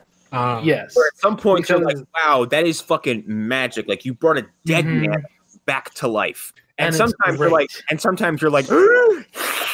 it's a ghoul. It's a grave monster. It's like crazy if you look at it. Like, it looks good, but it's like it's not like Kurt Russell in Guardians 2 where it's like, holy shit, that is Kurt Russell from this. Yeah. And then the problem is like it's when you take something that you know is physically impossible in the realms of your current reality in the day that you're in, and then you see it move, and you're like, see, that's where you fuck the magic up. Because once it starts to try to act alive is when the magic falls apart. What's the Uncanny Valley? Yes, it's the definition of the Uncanny Valley. It's like sometimes you're like, oh, that's great, but sometimes like, oh no, you pitched a tent and are currently camping in the Uncanny Valley. Yeah. I give them credit because I think that this was the first time that they'd done this, though. and I don't think anybody else really did it again till Tron Legacy. So I kind of give them some slack for it not looking perfect. With our Lord and Savior Kevin being a producer of this movie, I'm kind of wondering if like he looked back on it as like, huh. Oh I yeah, could use that later. Well, that's in my notes. Yeah. I think there's a lot of stuff in here where it's like, Yeah. I'm going to use that later. There's How do you mention Kevin? Because the "Oh My Stars and Garters" line was at his insistence. That's Oh, awesome. Oh, Who said That's that awesome. again? I can't remember. Beast. That's Okay. one of his big lines from Like, the Kevin from the Feige comics. Did that line be? I wonder if Beast himself was a Feige choice to some degree. he makes a ton of sense though in this movie. Like Yeah. I honestly don't know what character could play that role besides him of being like this elder statesman, because he pulls out the old suit, which is something we can Yeah. talk about. This is like the suits. That's I fucking love- rad, by the way. Like, he's the only one who looks like an actual X-Men. Or Well, X-Men. Yeah. Here's one of my questions, if we want to talk about it like a bit, is like, what is that thing that Storm wears in the one scene, and then why is it never shown again? When they go to Alkali Lake. When she wears like a different X suit, and Yeah. it looks so Oh, much the better. blue and black one? Yes. The denim shirt with the weird shoulder things. Yes, but it looks better than their leather dumb stuff. Yeah. Yeah, I don't I feel know. like as soon as you add blue to one of their outfits, yeah. you're like, oh yeah, fuck yeah, X-Men. Like, That blue Yeah. outfit is great, actually. I'm looking at it. I went back, and it's fantastic. Yeah, that and Wolverine's leather jacket in this movie is fantastic. But yeah. It's why Beast is great too, because when he puts it on, it is still leather, but it's got a ton of yellow in it. Mm-hmm. yeah, and like her suit at the lake is blue, black with yellow accents. That's a fucking X-Men suit. Mm-hmm. Yeah. It's So really good. yeah, I'm sure someone who's the one. Joke, though. I can't believe he used to fit this. Well, that was the thing. I think they made the biggest mistake with First Class. Sorry to divulge a little bit, or not devolve into this a little bit, but they tried to be too comic accurate, and it didn't work out. I think I think we can pivot onto like the real sins of this movie now at this point, because like it's the things we like are so few and far between that I think we've kind of covered them already. Yeah. But I think like the real crimes of this movie now need to be fully addressed, which is one, like how the characters are just treated like absolute shit. And two, that let me tell you something about that last battle sequence. it's real It boring. becomes comical at some point. Yeah. Like Brett Ratner fucking sucks at filming this kinds of action sequences, and it, like when Storm does that spinny fucking Zangief rotating punch. Oh my god! Who apparently I found out that Halle Berry got sick from that. Like she got sick from doing those. Oh no! Yeah, and apparently they had to bring buckets out every time before she shot her fight scenes. Oh, come the fuck on and do it with CG. What the fuck? It's just hilarious. I'm not because even a Halle Berry fan, and I would be like, cut that shit out. Like that's not necessary. there's other CG shots that look terrible, and I'm like, why did they do that in CG? I just like that Beast was like. It really looked like Flipping around. Kelsey Grammer was there the whole time, just jumping around and clotheslining people. I'm like, that's exactly how I want him to fight. Oh, what about when he grabs the thing and spins around it? You mentioned Exactly. comical. It's literally he kicks a guy in the Wolverine kicks a guy in the balls. Yeah, Yeah, the one that he keeps cutting the arms off of. yeah, grow those back. It's fantastic. However, there's a moment in that climax where they do the fastball special, and Magneto's like, "You never learn." I like that moment actually. That moment's great. However, when Beast stabs him with the cure, Ian McKellen forgets how to act. Oh yes, His eyes bug out of his face, and I'm like, "That's not. What is that emotion? What are you doing?" They set up a thing early on that like, and then they do it with Mystique, where you kind of have like a seizure. Yeah, But she's the only one that we see that then happens. yeah. It's like a fly you fools moment, but like way less like controlled and like thought out. Well, I have a fundamental issue with the way they take out Magneto, because everybody is so fundamentally against the mutant cure. Right. But then they're like, but if we need to use it, let's just use it just in case. Oh. Kind of like what the military and the government was telling Beast the whole time. Yeah. Well, here's one of my other questions: is it is cool to watch, but was it really necessary to lift the Golden Gate Bridge and move it for like 30 mutants? They did that because it was a direct reference to the Grant Morrison run of New. Also, to tie into what you just said, Eric, about the unwillingness, that the caveat to that is like when Beast stabs him, you can. When we said Kelsey Grammer's doing a lot with his face, he is agonized to do that. Like he looks at his own hand and drops the gun. He's like, "What the fuck did I just do?" Yeah, he drops the whatever it was, the syringe. Yeah, he's grossed out with what he just did. But then the problem is, you cut back to Ian, and he's like, what did you just do to me? But then it gets really bad when he goes, I'm long pause. Logan goes, one of them. Yeah. And then like you expect like fucking Beethoven's Fifth, like bam, bam, bam, bam. So you have the dramatic gopher show up. Dun, dun, dun. Yeah. And then like it's buttoned later on when like his fucking hair is all Dr. fucking when he's Doc Browned. And he's like, he looks back at Phoenix and goes, what have I done? It's like, you know what you did. Well, something I wanted to touch on real quick shortly before he had gotten turned into a human being again. He got Professor X. Or did he? He got Magneto'd. At the point where it's just he and Pyro and they're standing on what's left of the bridge, he's like, it's time to end this war. And then he starts lifting cars up to throw at people. It's time to end this war, but first we will have a fireworks show. Pyro, what Pyro, get over here. You will be the pyrotechnics man tonight. But pivoting over to Pyro, I thought that the exchange between him and Bobby was way longer, but it was still satisfying because like half a second. They have it. Yeah, I looked the clip up because I wanted to watch before the movie started, and I was like, oh, 2 minutes. That seems about right. It's like 15 seconds. Because like Pyro sits there and like, first of all, Bobby's like immediately overpowered by Pyro. Quick nerd side note: he shouldn't be at all because the way Iceman's powers work is he uses water molecules in the air. Or just water molecules in general. He's surrounded by a huge body of water. There should be no way Pyro can stop him.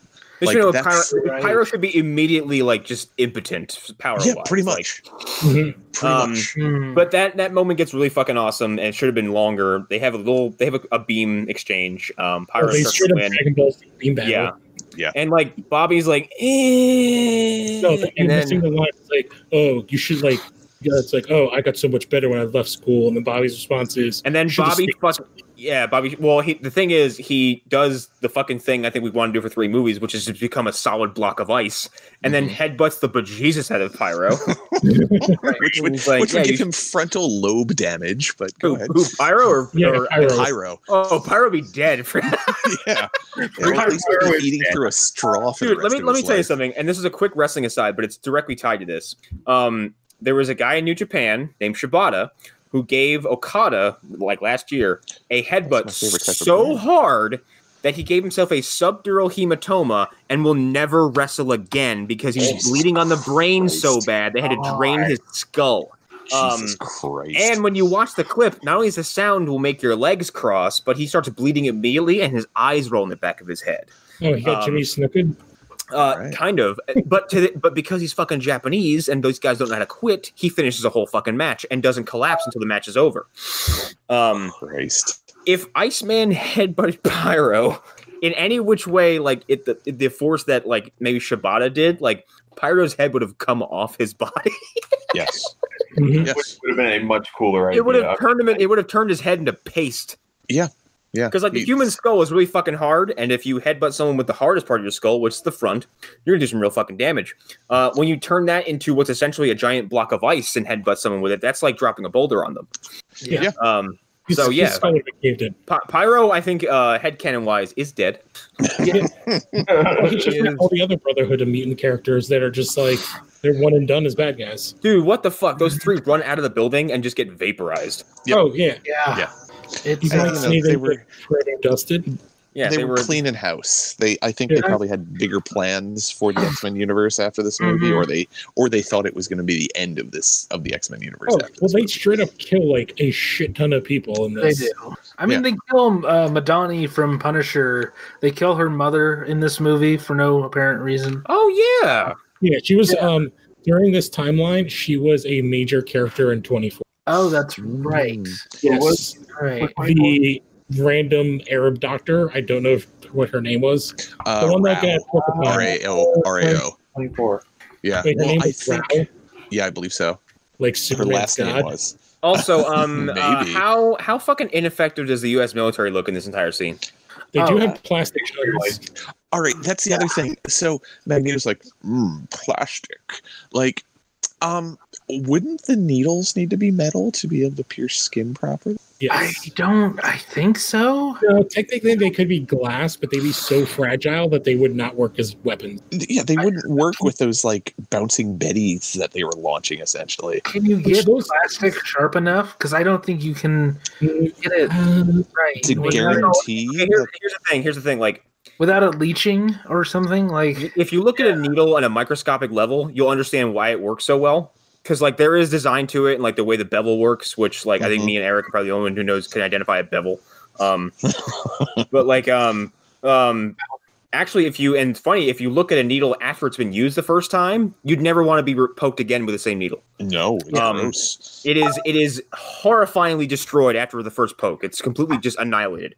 But I don't think you can get plastic to that fine of a point. I think you can get out and still have it be an effective delivery system. Yeah, that's why I said glass. I think you could do it with glass, but it'd be so fragile. Yeah, that's the other thing. It would be structurally bullshit. Yes. Was it just what I said before we started? This isn't a film. It's just a bunch of set pieces. Yep. Yeah, and remember, like, I think remember in Sherlock Holmes right in the beginning when Lord Blackwood has that like very, very tiny like glass stabby thing. Yeah. And like Sherlock just breaks it by tapping it. I feel like if you shot that out of a gun, it would just blow up on it. Like it would explode upon leaving the barrel. The force of the gunpowder being ignited would cause it to just shatter apart. Explode. Well, and that's my thing. If you had a plastic needle, wouldn't the concussive force of it leaving the barrel or like whatever it being launched with just destroy it? And they're definitely not combustible guns because they couldn't. They would just melt the plastic. I think they're like, and this is my headcanon, they're like electronic. See, I was figuring it was pneumatic because you see like air being shot out of it basically whenever they use it. So that would still be with like the electronic that like it's sort of like a paintball gun, but they're shooting darts. Mm-hmm. Yeah. But it would something still, like I still think they would need to use metal of some sort in there. Well, the circuitry would be metal. Exactly. There's metal somewhere if it has like something, Also, like, I feel like those, and here's the medical nerd coming out of me, but if it's plastic, like the whole sterilization process is completely different. Yep. Well, here's another thing. All right, so he lifted the Golden Gate Bridge. Are you telling me those buildings aren't built with rebar in them? Yeah. Why not just lift the hospital or the entire facility and take that somewhere else? Just wait for like 2 seconds. All right, I'm gonna fly over here, smush it, and then I'm gonna go leave. Yeah, he wouldn't even need to lift the building. He would just need to crush it because if he wanted to kill the kid. Yeah. Well, here's the other thing: is like he's this pro mutant guy. Then he goes like, "That's why you let the pawns go first." It's like, wow, how loud are you saying that to these people? Right behind him as he says that. I did like the one moment where I did like where he talks Pyro down like a fucking child. He's like, man, wish I didn't get to kill Xavier myself, man. And he's like, silence more, and you did more for mutants than you ever did in your stupid life. Right. You little shit. Well, I am the adult in this conversation. You will listen to me. I mean, I think with Magneto saying like, let the pawns go first was very much a ham-handed way to show like he became the thing he hated most, which was essentially a Nazi. Yeah. Yeah. Which is the only like scene that I really love that they did in this movie is like the mutants putting the inking, and then he's like, "I would never like."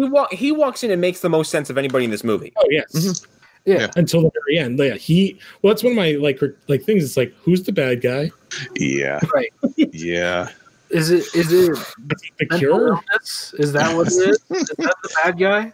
Mental illness? Because mental illness is the bad guy in every story, as we all know. Well, and to touch on Magneto saying like, "And I'd never let you touch my skin again," that's actually part of I don't know if it's just Hasidic Jews or if it's just Judaism in general. It's Judaism in general, man. Yeah, they're real big on not getting tattoos. You cannot be buried in a Jewish cemetery if you have a tattoo. That is perfectly understandable.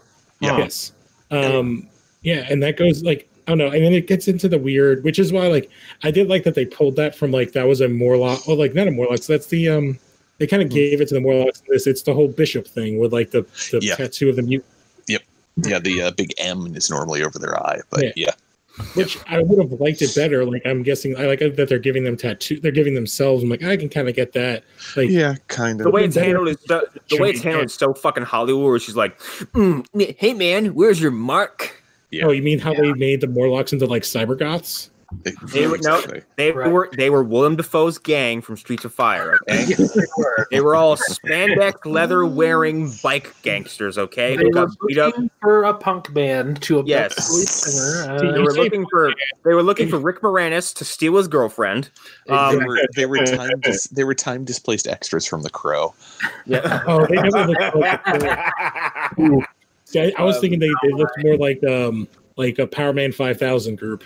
They had that weird 90s grunt metal. Say strong dude 3000. Strong dude 3000. We're strong dude 3000. Oh, go ahead, Arlen. Go ahead. I was gonna say, are there any other segments before the Feige thing? Know where the dynamite stick. Well, something I did want to point out, which I actually kind of liked, / I think it was just because it felt like it was a proto version of what happened in Logan. The scene where Professor X is getting atomized and Logan is crawling on the ceiling fighting against the psychic force. Yeah, what the fuck? Yeah, so weird. That definitely, I was like, oh wow, that's very Logan-esque, like right there. Like I feel like the director saw this and was kind of like, I kind of like that.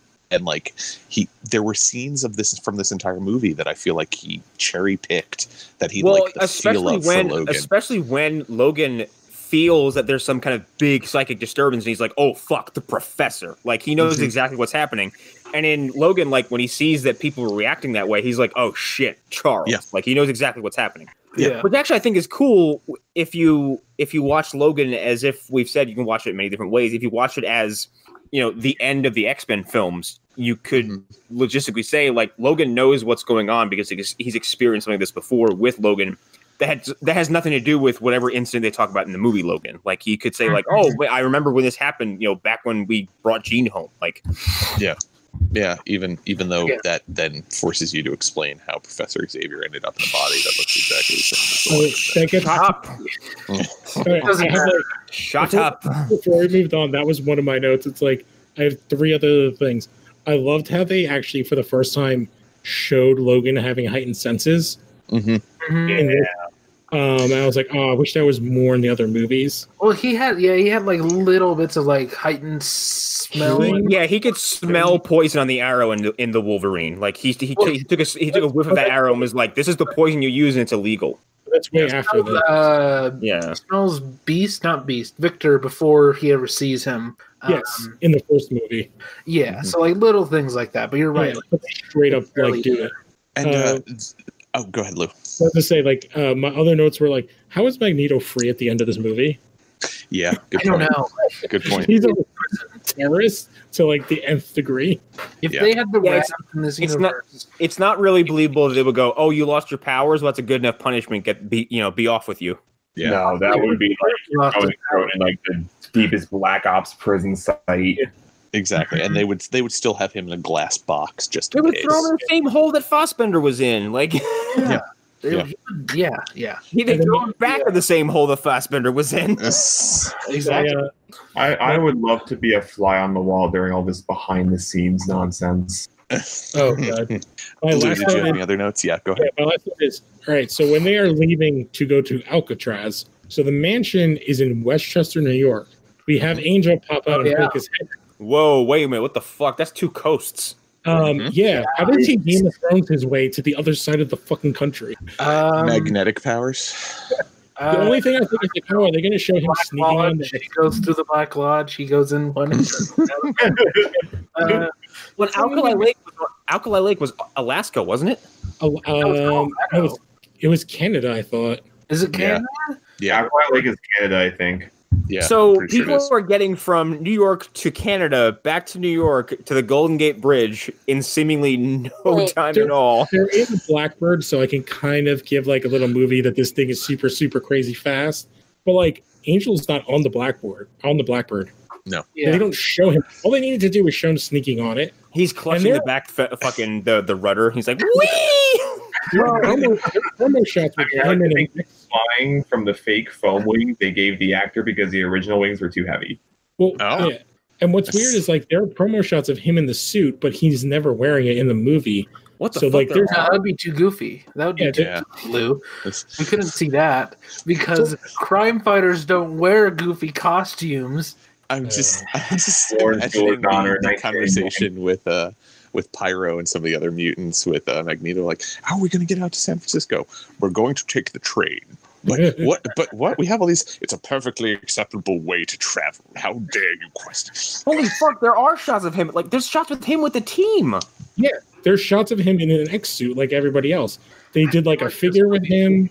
Yeah. Yeah, I feel like this movie was seriously edited to hell. Like, there's a 3-hour cut of this movie that's probably like great. Like, Whoa! Wow! I can't imagine a 3-hour cut of this. Oh no! well, at least one where it makes sense, because there are a lot of characters where it's like, I feel like this character had more going on in an earlier version of this film. I feel like they had like an arc, and Well, this but was they- rushed production, so they probably is like a longer cut out there, but they couldn't get it done because they need to get finished filming to get it out there. Yeah. yeah, well, they needed to get it out in time for summer because I think Spider-Man 2 had come out like a year, maybe 2 before, and it was 2 the years. comic book movie of all time by this point. Yeah. So it was like a dick measuring contest between Fox and Sony. Oh, what days those were! Oh yeah, How those golden years. How Speaking cute. of speaking of Angel, though, remember how we said Apocalypse made this movie better? Apocalypse takes this character who could have been something decent and turns him into like an alcohol swilling, angsty piece of shit Oh yeah. who is just unceremoniously murdered at the end of that movie. I don't And even German remember. for some reason. Also, Yeah, and also a cage fighter. yeah. Sure. Which is so weird because in the comic he's supposed to be like the most blue blood, anything like Yeah. even worse than He's Xavier. a German alcoholic cage fighter, Lou. That's his. He looks like a member of fucking Nietzsche or Front 242 or Kraftwerk or some shit. Like he looks like a fucking industrial punk. Oh, Kraftwerk. Yeah. They didn't look very industrial punk. They all just No. were Okay, matching he outfits. he looks like someone who listens to Kraftwerk. Yes, that's well, where you we're at know he there. listens to Metallica in the film. So before we I guess go on to the final battle some more, I did have a couple notes I wanted to share too. Oh, I think we're done with the final battle because I think we covered Okay. all the important shit, except for the obvious, which is Wolverine kills Jean. Everybody, yay! Yeah. Yeah. So Oh.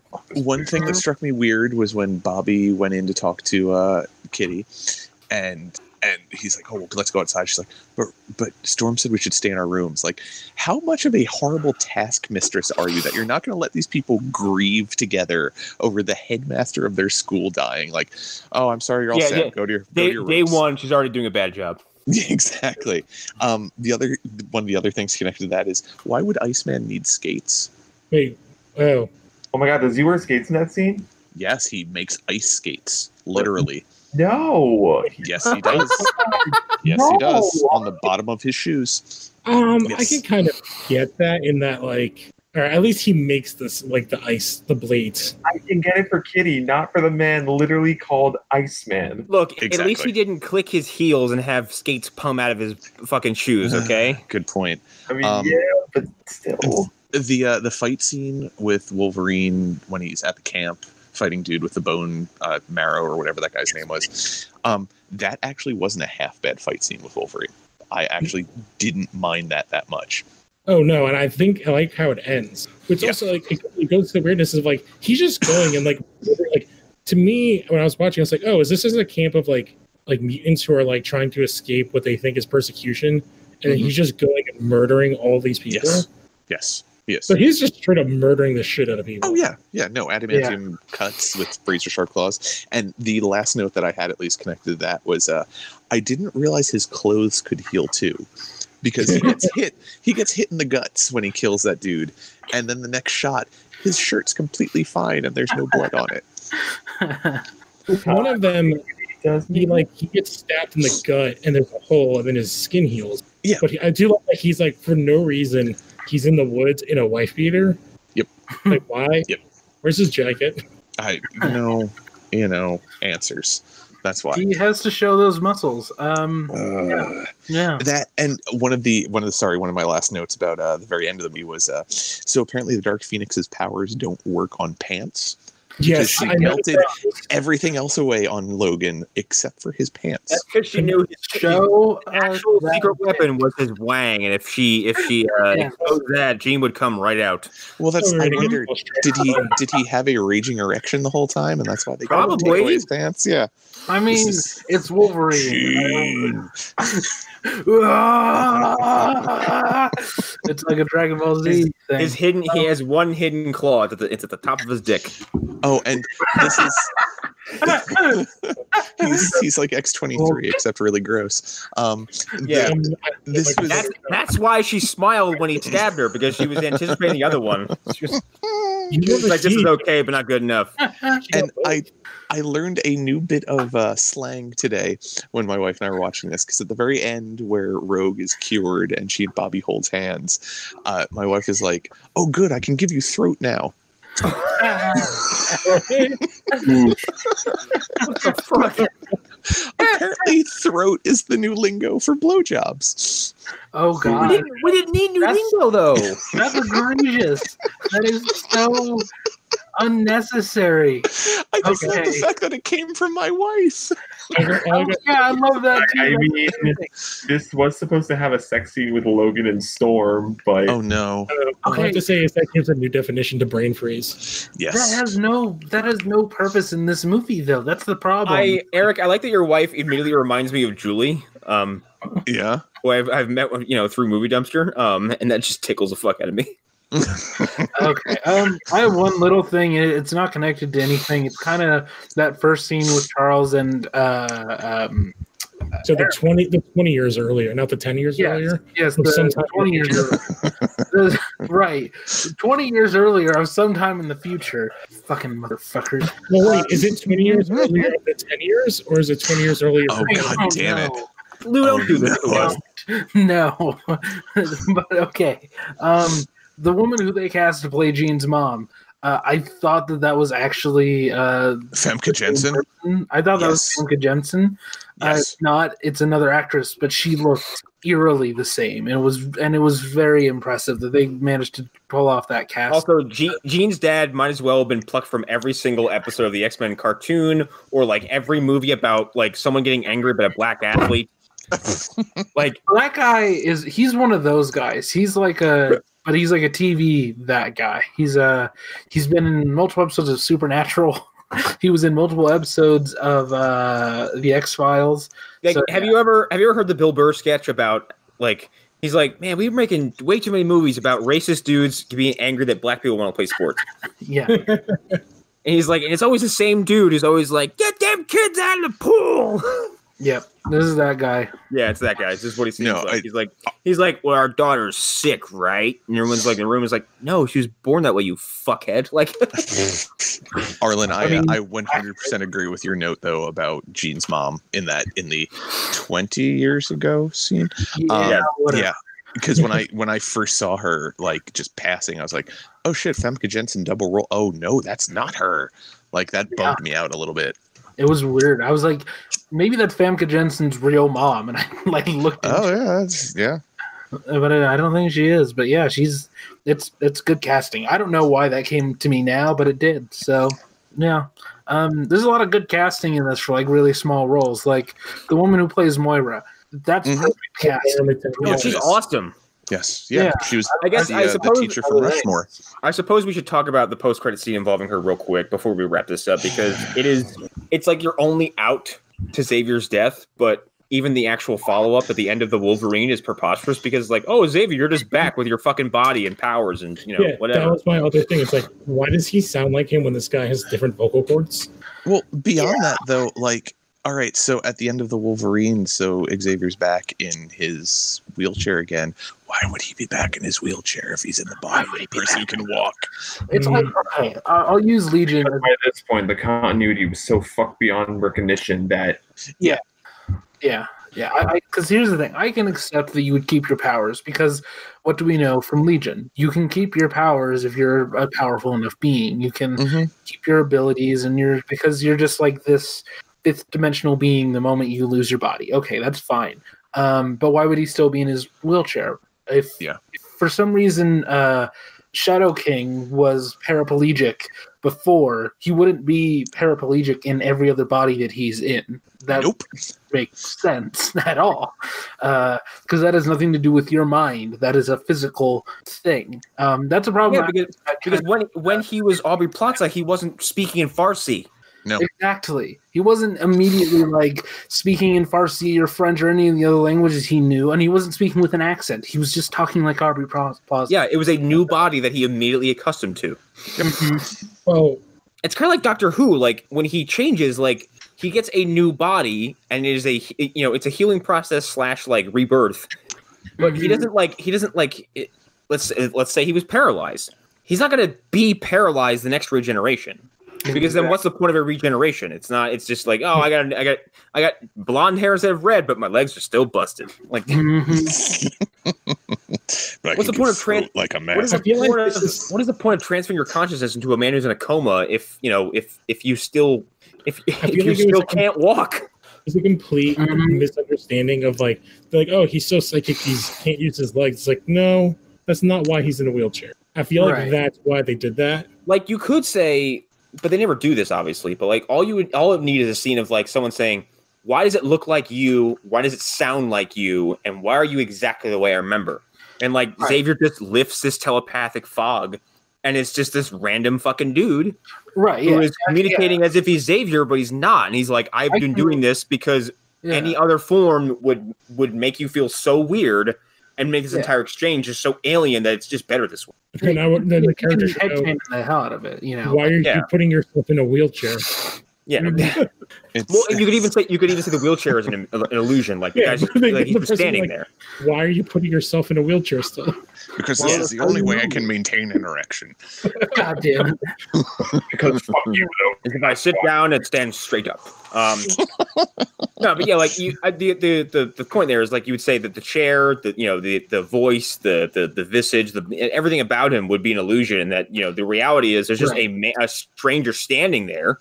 But because let's say for Logan, like I watched you die, I watched you evaporate, like, and now you're speaking to me from this different body. It would be jarring either way. I feel like for anybody else, like, so I guess seeing him as you remember him would be a lot easier to digest, rather than it's, I don't know, showing up. Like, imagine if it's the whole argument of that movie Contact or whatever. Yeah, the aliens. Or it's like, I don't know, imagine if someone in Flash, like someone like, I don't know, like imagine if for some reason Eobard had a face turn at the end and like decided he's like, I'm going to go back to where I'm from and try to be better. Like you go back and go, hi everybody, I'm Eobard. No, you're not. You're some dude who's been dead for fucking 200 years. Yeah. So, I think it's just be easier for the people he knows to accept that. But it's never touched on because the only time you get it is Wolverine goes, that's impossible. And then Professor X goes, never mind that shit. The Sentinels are coming. Yeah. Fuck off, Logan. Stop talking while I am talking. I am still the grown-up here. I still have moral authority over you. Even though I died doing the very same thing I'm attempting to do right now. Please don't stab me. Even as a mind, I was watching you kill all those mutants. I watched all of it. I also watched you stab that hunter, and I wagged my finger at you, Logan. Logan legit killed more mutants than the military. Bad boy. Yes, he did. He did. Yeah. Like Logan was straight up murdering his own people while trying to save them. No, not them, just Jean. Trying to save that sweet, sweet puss. He's really into gingers. God damn it. So yeah, I think we're gonna wrap this fucking movie up and put a bow on this fucking trilogy. Do you want to say what Feige learned or no? What did Feige learn? Well, How to make a better movie. Well, I mean, we do have kind of another source. It's not about this movie specifically, but he did an AMA pretty recently, and somebody actually asked him, in all the time you've been working in these movies, some of them had some missteps. What lessons did you learn from those movies? Oh yeah, I remember. Yeah, I can't remember the exact quote though. Mm-hmm. And he gave a 3-sentence, 2.5 sentence response. And it goes like this: respect the source material, hire passionate filmmakers regardless of how much money their last movie made, and hire the best cast regardless of their current marquee value. Oh, that's really good. Yeah, that's a damn good response. And it shows in every Marvel film, regardless. That shows in Iron Man, regardless. Like that shows in Iron Man in every RDJ was at the bottom of the fucking barrel and had basically destroyed. Yeah, Favreau was on his way back. On his way back, yeah, but like Swingers was like, Elf was like his only big hit, so he was on the way up. Yeah, and actually thinking about it, Favreau wasn't really on the way back up. He was just kind of sitting around because he didn't start doing bigger things until after Iron Man. Jeff Bridges wasn't really kind of relevant in like 2008. Like he was around, but he wasn't really doing a whole lot. He had meme love because of Lebowski. Yeah, the only person that was a big name in that movie is Terrence Howard. I would actually argue Gwyneth Paltrow, Gwyneth Paltrow. Yeah, she had an Oscar at that point, and she had was in a box, like ruin her stuff. Yeah, she also had a bunch of stones in her vagina. Yeah, that's also true. I'm gonna deworm my dog by rubbing magnets on his belly. Yeah. God damn it. That's a real fucking thing someone said to us in our hospital one day. God. I don't need your dewormer. I rubbed magnets on him. I've been feeding him placenta. I don't know why his cancer isn't gone. So I guess in any way, can anybody sort of reverse engineer how he might have learned these lessons from this movie, or are there any independent lessons that you think were? Well, I'm sure Fox picked Brett Ratner because you need Singer's not available. Brett Ratner just has a string of hits. Well, it's supposed to be Matthew Vaughn at first, and then we see where that went. If you go through the Wikipedia, there's a list of people that were almost on this movie. One of our favorite people on Earth, Zack Snyder, was almost on this movie. Whoa! Arlen, your favorite director of your favorite movie, John Moore, was almost a director of this movie. Yes, John Moore was almost director. That is true. That is very true. Darren Aronofsky, who's been around for a lot of almost, was also almost. Man, Darren Aronofsky was circling a Wolverine movie for 10 fucking years, wasn't he? Yeah. No, he was on it. He was circling Batman too for the longest time. He wanted to do homeless Bruce Wayne and homeless Alfred. And also the one Wayans brother as Robin.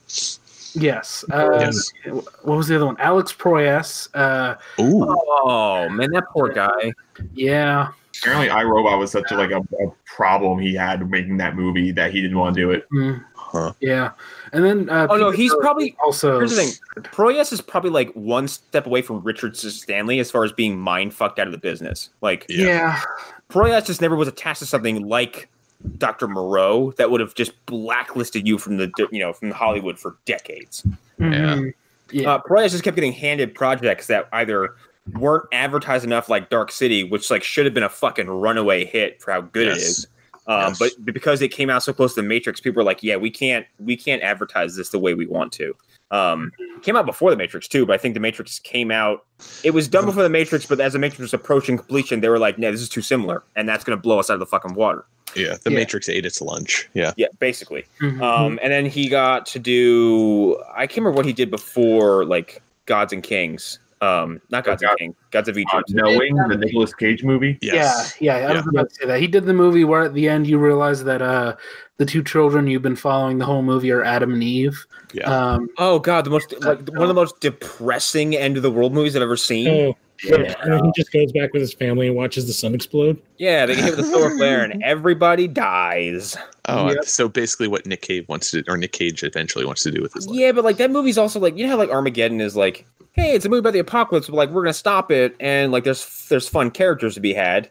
Yeah. Like knowing is like Nick Cage runs up to a plane crash as people are running around on fire. There's dead bodies everywhere, and like no one's around to help, and he's just standing there watching this unfold. Jesus Christ! And it's PG-13, so it's like if they're not showing you gore, but they're showing you enough like horrifying disaster violence. What about, like, what about when the other woman dies and they're like, it's like him and woman, and then each of them have a kid, and I believe doesn't she just get like destroyed by a car?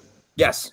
Yeah, that movie is just Nicolas Cage watching people get fucking just wrecked by disasters. And then come to terms with the fact that, oh, no, you're not living. It's your kid and this other girl. It's these two aliens drop down and go like, yeah, the rest of you are fucked, and we're just taking these two kids. They take a bunch of kids, I believe, but like specifically, like they take specific one. Mm-hmm. Yeah, it's a horribly depressing movie. But back to the original question. I think what Kevin probably could have learned from this was you could easily break this movie into probably another trilogy very easily. Like you could have done it that Jean goes Dark Phoenix, and then, or even just 2 more movies, and then the next movie would be about the Cure. And there you go. Spacing things out and like pacing them properly. Like if there had been more time with these characters, with some of the characters that are introduced in this movie, if there had been another movie in between, I think it would have helped. It goes to one of my things. It's like, oh, at the end of this movie, we get 4 characters that we've really seen in the other 2 movies. Magneto, it's Magneto, Pyro, and then Wolverine and Storm, and I guess like 5, Iceman. And that's like it. Everybody else is a new introduced character. Or died. Yeah, or all the other ones died. It's like, oh, so like maybe just like don't kill all your characters off at the beginning of the movie, even though they have scheduling conflicts. That is why I'm so glad that, like, remember that big swath of people who were like, man, Civil War sucked, and you want to know why? Because nobody died. The team died. Yeah. It was a philosophical and ethical defeat. Like they're like, that movie sucked because Captain America didn't get a bullet into the chest in the steps of the White House. Like, how about you fuck off? Like, give it 2 years, you'll get your wish. Infinity War doesn't happen without Civil War. It doesn't happen the same way. Exactly. They probably come very close to winning. The reason why Infinity War is a failure is because the team got split into 2 fronts, and Tony took his front into space. And just too far away, even after getting his ass kicked, to come help the other side, vice versa. And you can switch that both ways. Cap is on Earth, can't help Tony, and would, but Tony's in space and probably would have second thoughts about helping Steve. And takes actual prodding by like 3 people who are like, call him. For him to even consider it, even though he has a phone on him, which is like it's one thing, but like to actually call him is something else. And then like he doesn't even pick up the phone when he's like, "Oh shit, danger!" Instead, he jumps right into the fucking fray again. Well, that Thanos wouldn't have attacked. Things happened in exactly the right way. Fucking Ragnarok happened, and that was his like. Because I figured this out. If Ragnarok doesn't happen, he doesn't attack Earth. He doesn't attack the Nova Corps. He doesn't get what he wants. If he didn't displace, an Asgardian, the one he knows for a fact is solely responsible for Loki's failed invasion, and like what could be like allegedly a human who's as strong as him, I don't think he wouldn't risk all 3 of them staying together, because look what happened in fucking Endgame. Those 3 stood up to him and he got punked for 10 minutes. Exactly. So he had to wait for the exact right moment, and it only came to him because of Civil War and Ragnarok. So But anyway, that's your lesson in stretching things out. This movie is like, let's fucking kill Xavier, and let's do the Dark Phoenix Force, and let's do the Cure, and let's do all, and it's in an hour and 40 minutes. I think that's the other thing. Have a central thesis for whatever you're doing. I think that's something he definitely learned. Have a villain. Just pull from a single storyline and add elements from other ones if you want to. Don't try and tell us 3 different storylines in one poorly constructed story. Right, because I know between you and Lou, you could go down a list of things that are happening in Infinity War and Endgame that are from other storylines altogether. They have nothing to do with Infinity Gauntlet, but they are in those movies in the background. They are aspects of that film, but the central core is the Infinity Gauntlet storyline. Yep. For most of those films, or for those two films. For the most part, yeah. Yeah. Well, to go with what you were saying before, that he talked about sticking to source material. Who's the best character in this movie? Yeah. And who's the closest to the source material? I was saying, not only sticking to source material, giving them the fan moments. Like, you see, like, the whole, like, oh, my stars and garters. You've seen it in The Endgame. fastball special. Exactly. Yeah. Yeah, but the fastball special was used so poorly. But anyways, that's my opinion. Yeah. Also, I think we can run to the finish line this episode. Yeah. Yes. Don't cheat people out like with the beginning in the fucking danger room or whatever. Like, don't. Yeah. Oh yeah, don't bait and switch your audience cynically. Yeah.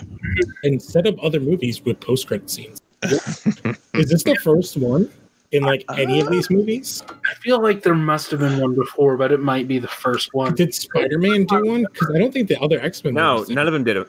No, I don't even think Blade did. Spider-Man doesn't have a post-credit, but there is a moment that's like at the very end of the movie of the first one that sets up. Also, there is something at the end of Spider-Man 3 that sets up Carnage and Lizard. What? Yes. Yes. What happened. But Lizard was set up for- Dr. Connors has a piece of the symbiote in his laboratory, and it's still moving around. Yes. Yeah.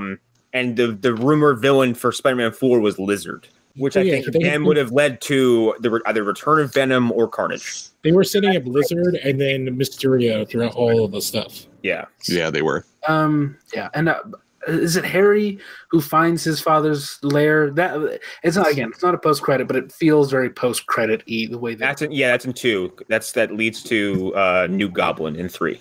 Yeah, because the only one I remember is begins ends with the Joker's tease, but it's not a post credit. It's just how the movie closes. It's more of a not a prologue. It does feel like it does. It's funny because like Batman Begins ends with him like he leaves this card, and then Dark Knight picks up and he's like, oh, him again.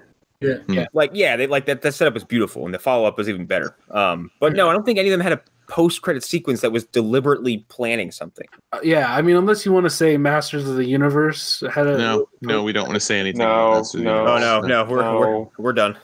Yeah, we're done. Yeah. Yeah, I'm sure there are other lessons that Feige learned, but I don't have time to go over all of them. So, anybody listening to this, let us know if there are anything you see in this film because that's cool. Indeedy. So I guess we can start our plugs and get the fuck out of this shithole of a movie. Altogether, though, as a trilogy, this wasn't as grueling as I think any of us imagined it might be.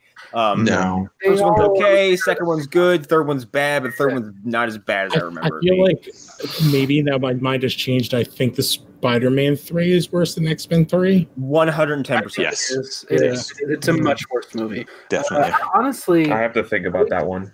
I think every bad movie that we've done for this show in particular was worse than this. Like, I think that this is... So far, nothing has beat Supergirl. Supergirl is atrocious. Okay, here's the thing. I don't think anything is going to be ever as bad. Anything we watch, like, yes, we shit on Justice League. Yes, we shit on Batman vs. Superman, Suicide Squad. Yes, we shit on some of the worst Marvel movies, Spider-Man 3. I would never sit through Supergirl ever again. For any program... You have to pay me an exuberant amount of money to sit through that movie ever again because it is 2 hours and 20 minutes of fucking nothing. And that is too long of a film to be that fucking boring and that stupid. If we ever do commentaries, we'll never do that one. That's I flat out refuse. Never do. No, please, God. Because it's so boring. Like It'll just be us sleeping. Yeah. No, like it's like I mentioned the Axum thing for Movie Dumpster where we were gonna do that, but then we were watching and we're like, this is just bad, and that's it. And we don't feel like taking someone's movie that they made, and there is effort involved, and when every front of it is terrible, there's nothing to say. Your movie sucks, and that's it. You have spelling errors in the fucking opening text crawl, and you have capitalized letters on every third word. This isn't a bad movie with charming, flaws. This is so incompetent, it's not worth talking about. And Supergirl is that stressed out for an extra hour. No thanks. Yep. But anyway, speaking of movie dumpster plugs, so Drainiac just came out today. That's a fucking movie. We're working on Prehysteria 3. It's getting delayed a little bit because my internet died out twice yesterday doing it. When we were already recorded about 2 hours of stuff, and now we have to record probably another hour to finish it up, and then have to sit through that. But Joe is a Herculean editor and got Drainiac done well before I thought he was going to. And then after that is a Super Mario Brothers. So that's going to be really interesting. And then after that is my pick, and I haven't quite settled on what the fuck it is yet. Although you heard it during this episode, it might be Max Payne with Arlen. But keep stick an eye for that. And the Prehysteria 3 movie was done actually as a promotion for a mini golf team in New Jersey who contacted us. I can't remember their name, which makes me a really bad PR guy right now. I don't have the information in front of me, but next episode I can probably pull it up and have it a little bit in front of you, but a little better for it. But they recorded an episode with Joe and Sean playing mini golf with these dudes, and I didn't get to see it yet, and obviously couldn't be there for various reasons. One of them being 3,000 miles away. But apparently Joe and Sean did very poorly. And Joe described the entire deal as so I need to play more mini golf, it seems. But I guess he said he had a great time and didn't realize how much fun he would have playing mini golf. But as soon as I have the information for that, that's in a bit more accurate and a better digestible way, I'll plug it next episode. But yeah, once that's out, I'll throw some links up for everybody. So yeah, Prehysteria 3 is going to be kind of a cross-promotional thing that we did with somebody else, kind of like what we did with our artist Dave when he came on to talk about Punisher. So we're trying to do more of stuff like that and get some more people on involved and get more names out there. So yeah, there's that. So stick around, keep an eye out for Prehysteria, and Drainiac is out now. Nice. That's it. Let's see. I'm going to plug a lot of stuff here. So, as you might not know, I run an empire, as Lou likes to call it. I don't like that term, but so that's the Lost Horror Podcast Network, which features Lost Horror Games, which Hunter is on. Plugging that for him. He's not here. He's also on Monster Mash Podcast, which tries to be a monthly show. Attempts to, not always. And that's me and Hunter, and usually a guest. We did a Q&A episode that is up right now at the time that we are recording this, so give that a listen. Look forward to another new episode. And then Hunter was on the next episode of the Lost Horror Podcast, flagship show of that network, featuring me and Erik Sayor, in which we talked about some Showa Godzilla movies, specifically Godzilla versus Mechagodzilla and Destroy All Monsters. So go check that out. Go watch those movies on Criterion or wherever you can find them in a legal way without having any piracy taking place. But I'm not your mother, so don't listen. Go do that, and yeah. Wow, I get the coveted third space since Tall Boy got sleepy. He ran about sleepy and drugged. Yeah, he lost blood flow. He had to sleep. Yeah, his secondary brain fell asleep, so the rest of his body started to fail.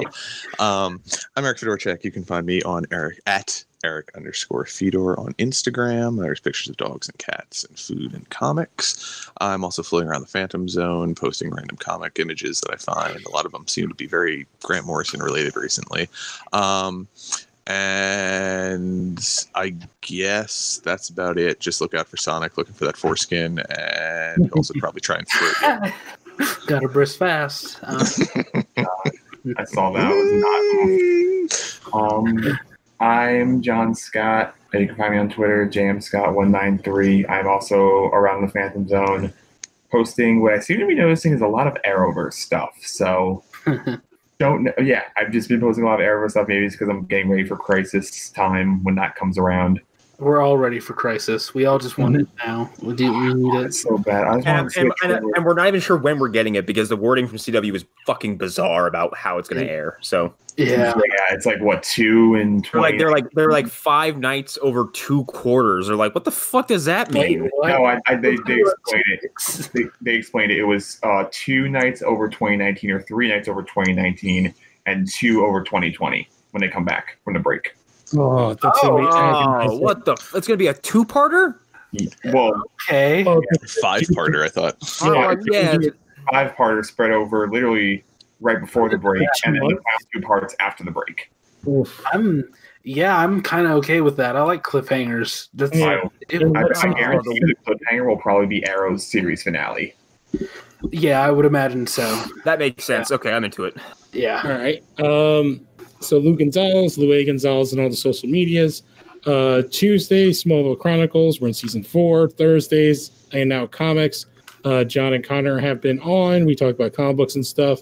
And then every time when we're able to record, part of Los Haro is, and now, Legion of Tunes. And too many things.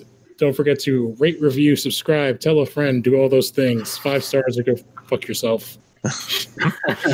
And write erotic fan fiction. Hang on. I know we have our usual closer, but I just found a headline I kind of want to close on. Okay. It's rather uplifting, and I think it's a really good turnaround for like garbage internet fans. So I'm just going to read the headline. I'm kind of just going to parrot the message here. The fans of the Snyder Cut started a GoFundMe, not only for their cause in the Snyder Cut, hang on, and they're going to try to also use this as a platform to talk about suicide prevention. Okay. So there's like something really good could come out of all this Justice League malarkey, and if this is it, then I'm glad to talk about this a little bit more for every chance we get. So Yeah. there is a petition for that. There's a GoFundMe campaign to help, to help both causes. So if one helps the other, in being that the Snyder Cut fans want to see the Snyder Cut and it helps get suicide prevention talk out there, then go be a part of it. Go throw a dollar at it or something, or sign a petition. Because I still stand by what happened to Zack Snyder, and the fallout of that is supremely fucked up. It is. And it really makes me look at WB in a really shitty way. And I don't think this dude deserves half of pretty much any of the stuff that's happened since this movie's come out. And I feel really bad for him because I don't think any parent should ever have to bury their child. No. And if you know someone who you have a bad feeling about, please talk to them, call someone, say something. Don't stand there and watch them. So, because that's how bad things happen. So if you're feeling bad, just go talk to someone. Anything. Yes. Things can't get better if you're not here. They only get better by being here. I had a whole month last year where I was having a mental breakdowns in general stores just because I didn't know what was wrong with me. And thankfully, I have support systems all over the fucking place. So nothing terrible happened to me except for lots of sessions of unsolicited, unprovoked crying. Like, See if your health insurance covers mental. I am going to. I've been doing pretty good, but I felt another one coming on like 2 weeks ago, and I was like, get the fuck away from me. And I was pretty okay after that, which is something to say to anyone who's out there maybe having a problem. Like, once you become aware of the fact that there might be something a little wrong with you, which is not to say there's something wrong with you deep down as a person. If you're having some kind of issue with your mental stability and you're aware of it, things become a lot easier. So I encourage you to look inward and see if there's a problem and not be afraid of it. On that note, go ahead. I was going to say, one of the podcasts since you started saying there's no problem of buying your serotonin. Yes. Actually, I'm going to... You know what, Arlen? This is actually a fantastic moment to use what I discovered in Hellblade last night as a closer. I was playing Hellblade last night, and I kept looking at a fucking waterfall because it kept bothering me because I kept seeing a face. And every time I tried to take a picture of that face, it wasn't there. It was just a waterfall. And at this point, I think I'm having a mental breakdown. But not a real one, like a video game one. And then I used the focus button, and the camera zoomed in, and it turned into the character's Senua's mother, who basically said something along the lines of, like, your father never agreed with it, but there's nothing wrong with the way you see the world. And it was this very, very touching moment of a parent looking down at her kid who's having what is essentially a schizophrenic, collapse, and saying, you aren't broken, you'll be fine. So I want to leave everybody with that. Yeah, I was I was feeling emotions last night playing that game. I was like, this isn't even part of the narrative, and it's fucking destroyed me. All right, then. Good night, everybody. Mystique, can you take the form of Pennywise and go give Charles throats? Oh, we were doing so good. So good. And put these needles with the cure into my peel. In your urethra. God damn it. Bye. See you, everybody. Adios.